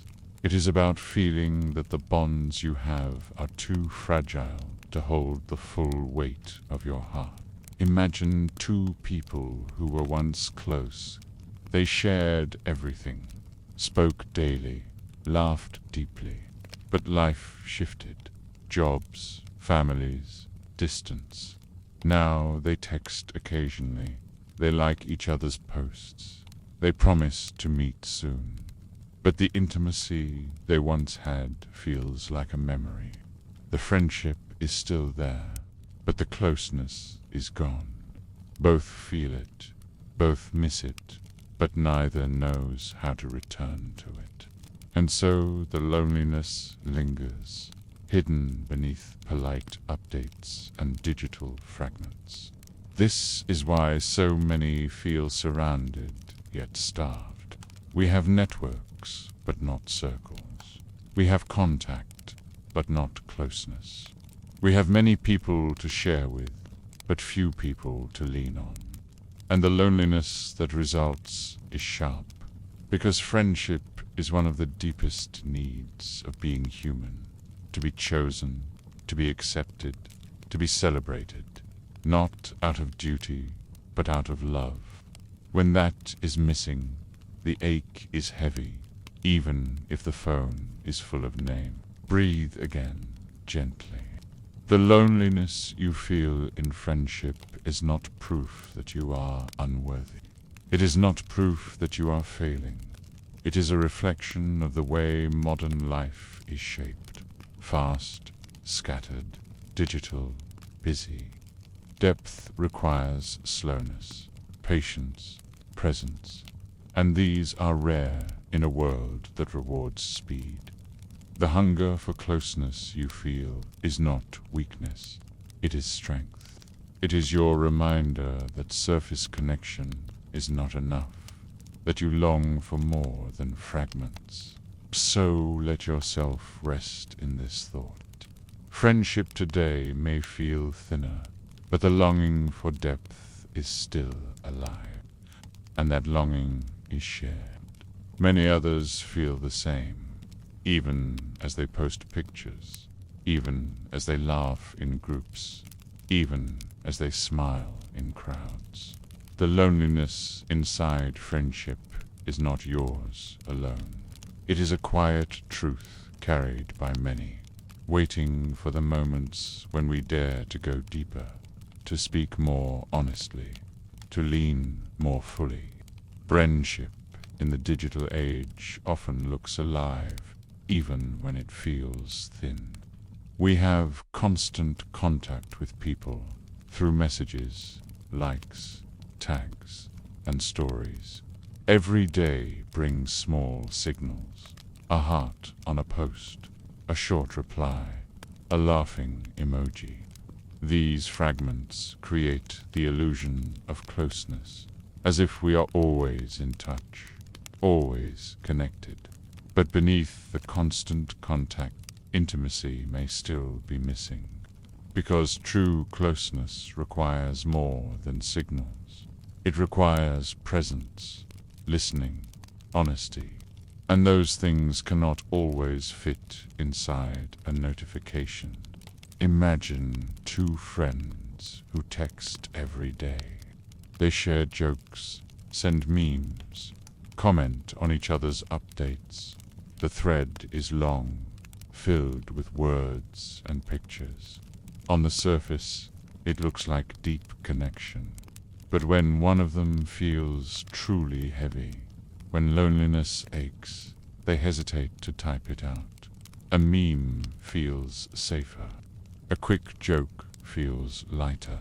The deeper truths remain unsaid. And so, even in constant contact, both can feel unseen. Close your eyes and picture scrolling through group chats. Dozens of messages, full of updates, plans, laughter. The conversation moves quickly. The energy feels alive. But as you read, you realize your own thoughts, your own struggles, your own loneliness are not part of it. You could add something, but you worry it would be ignored, or shift the mood, or feel out of place. So you remain quiet, watching, half included, half invisible. The contact is constant, but the closeness feels fragile. This is one of the paradoxes of friendship today. We are never truly out of touch, but we can still feel far away. The fragments keep the bond alive, but they rarely reach the depth we long for. They keep the door open, but they do not always invite us fully inside. And the result is a subtle kind of loneliness. Not being without friends, but being without intimacy. Not being excluded, but being half included, half unseen. Take a slow breath. Notice how different this feels from being entirely alone. This loneliness is softer, but in some ways sharper, because it comes with confusion. You have people around you, yet the ache remains. You have conversations daily, yet you feel unheard. You are surrounded by contact, but hungry for closeness. It feels like thirst in a rainstorm. Drops everywhere, but not enough to drink. Imagine sitting with a friend in person after weeks of digital messages. At first, the conversation feels awkward.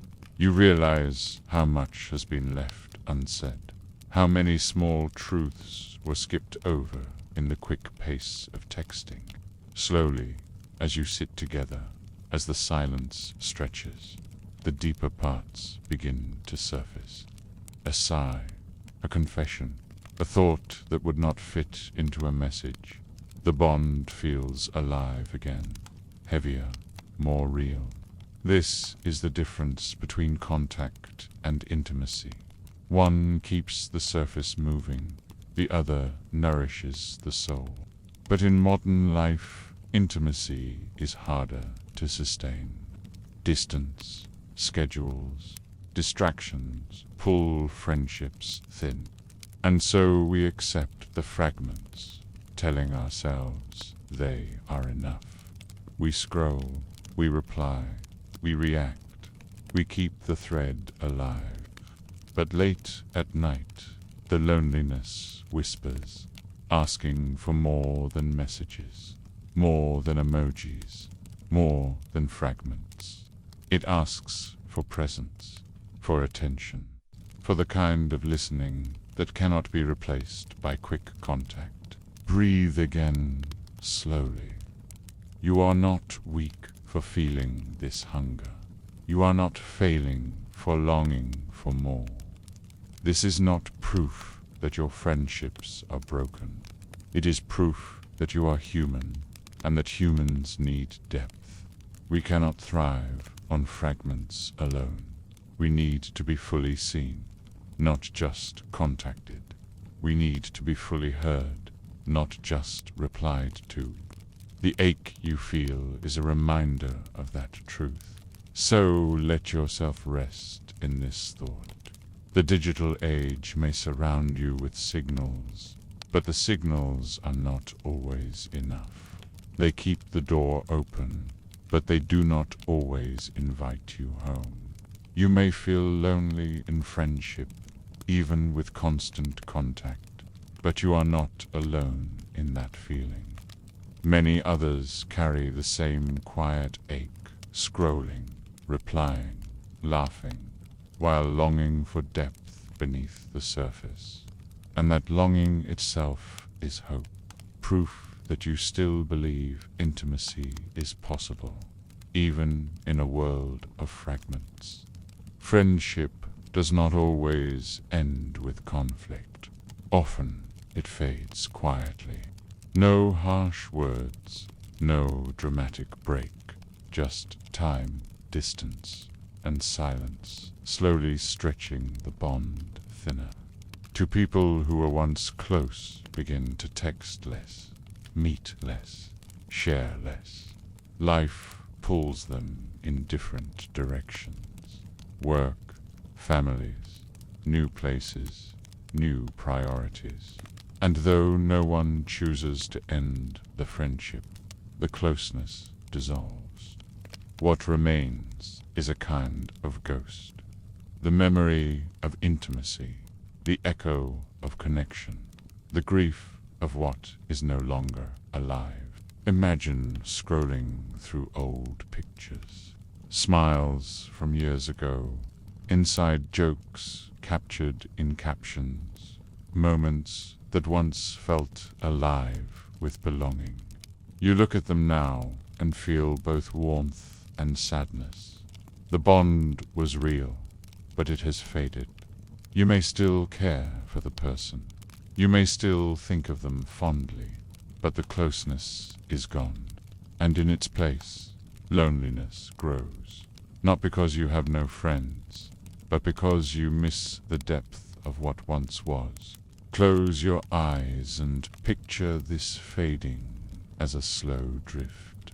At first, you notice a longer pause between replies, a cancelled plan, a change in rhythm. Then weeks turn into months, months into years.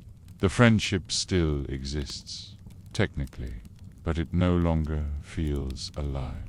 The person is still there, but not here. The belonging is still remembered, but not present. And that absence carries its own kind of grief. This grief is rarely spoken aloud. We are taught that friendships are supposed to be lighter than romance, less permanent, less demanding. And so, when they fade, we shrug. We tell ourselves it is normal, that life simply moves on.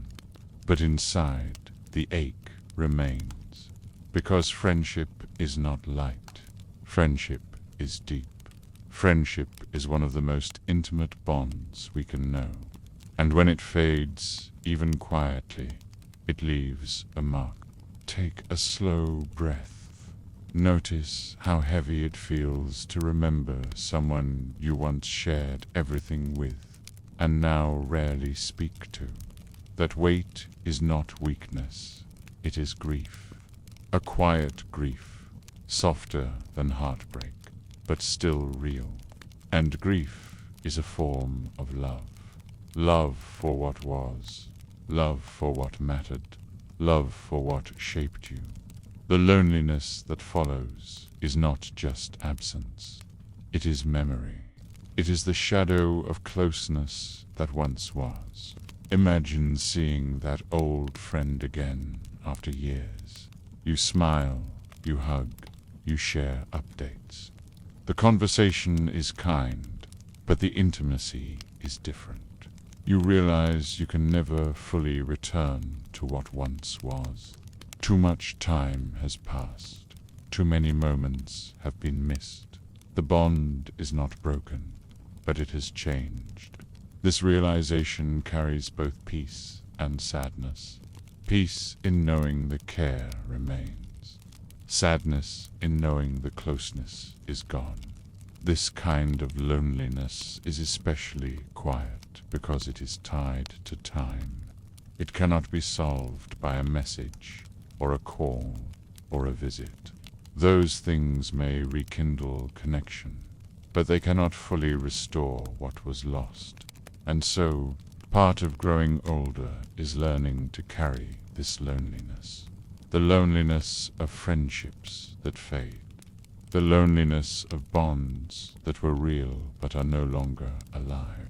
Breathe again, slowly. You are not alone in this grief. Everyone carries it, even if they do not speak of it. Everyone has old friends they miss, Old connections they wish had lasted, old closeness that now feels like memory. Everyone has sat with the ache of realizing that some people who once knew them deeply no longer know them at all. This is not failure. This is the rhythm of life. So let yourself rest in this truth. Friendship may fade, but the love it carried was real. The memories remain, the shaping remains, the bond, even if thinner, remains in some way. Loneliness may rise when you remember what is gone, but it is softened by gratitude. Because to grieve a friendship is proof that you lived it, proof that you belonged once, proof that you were seen, and that proof is enough to remind you that belonging is possible again, even if not with the same people, even if not in the same way.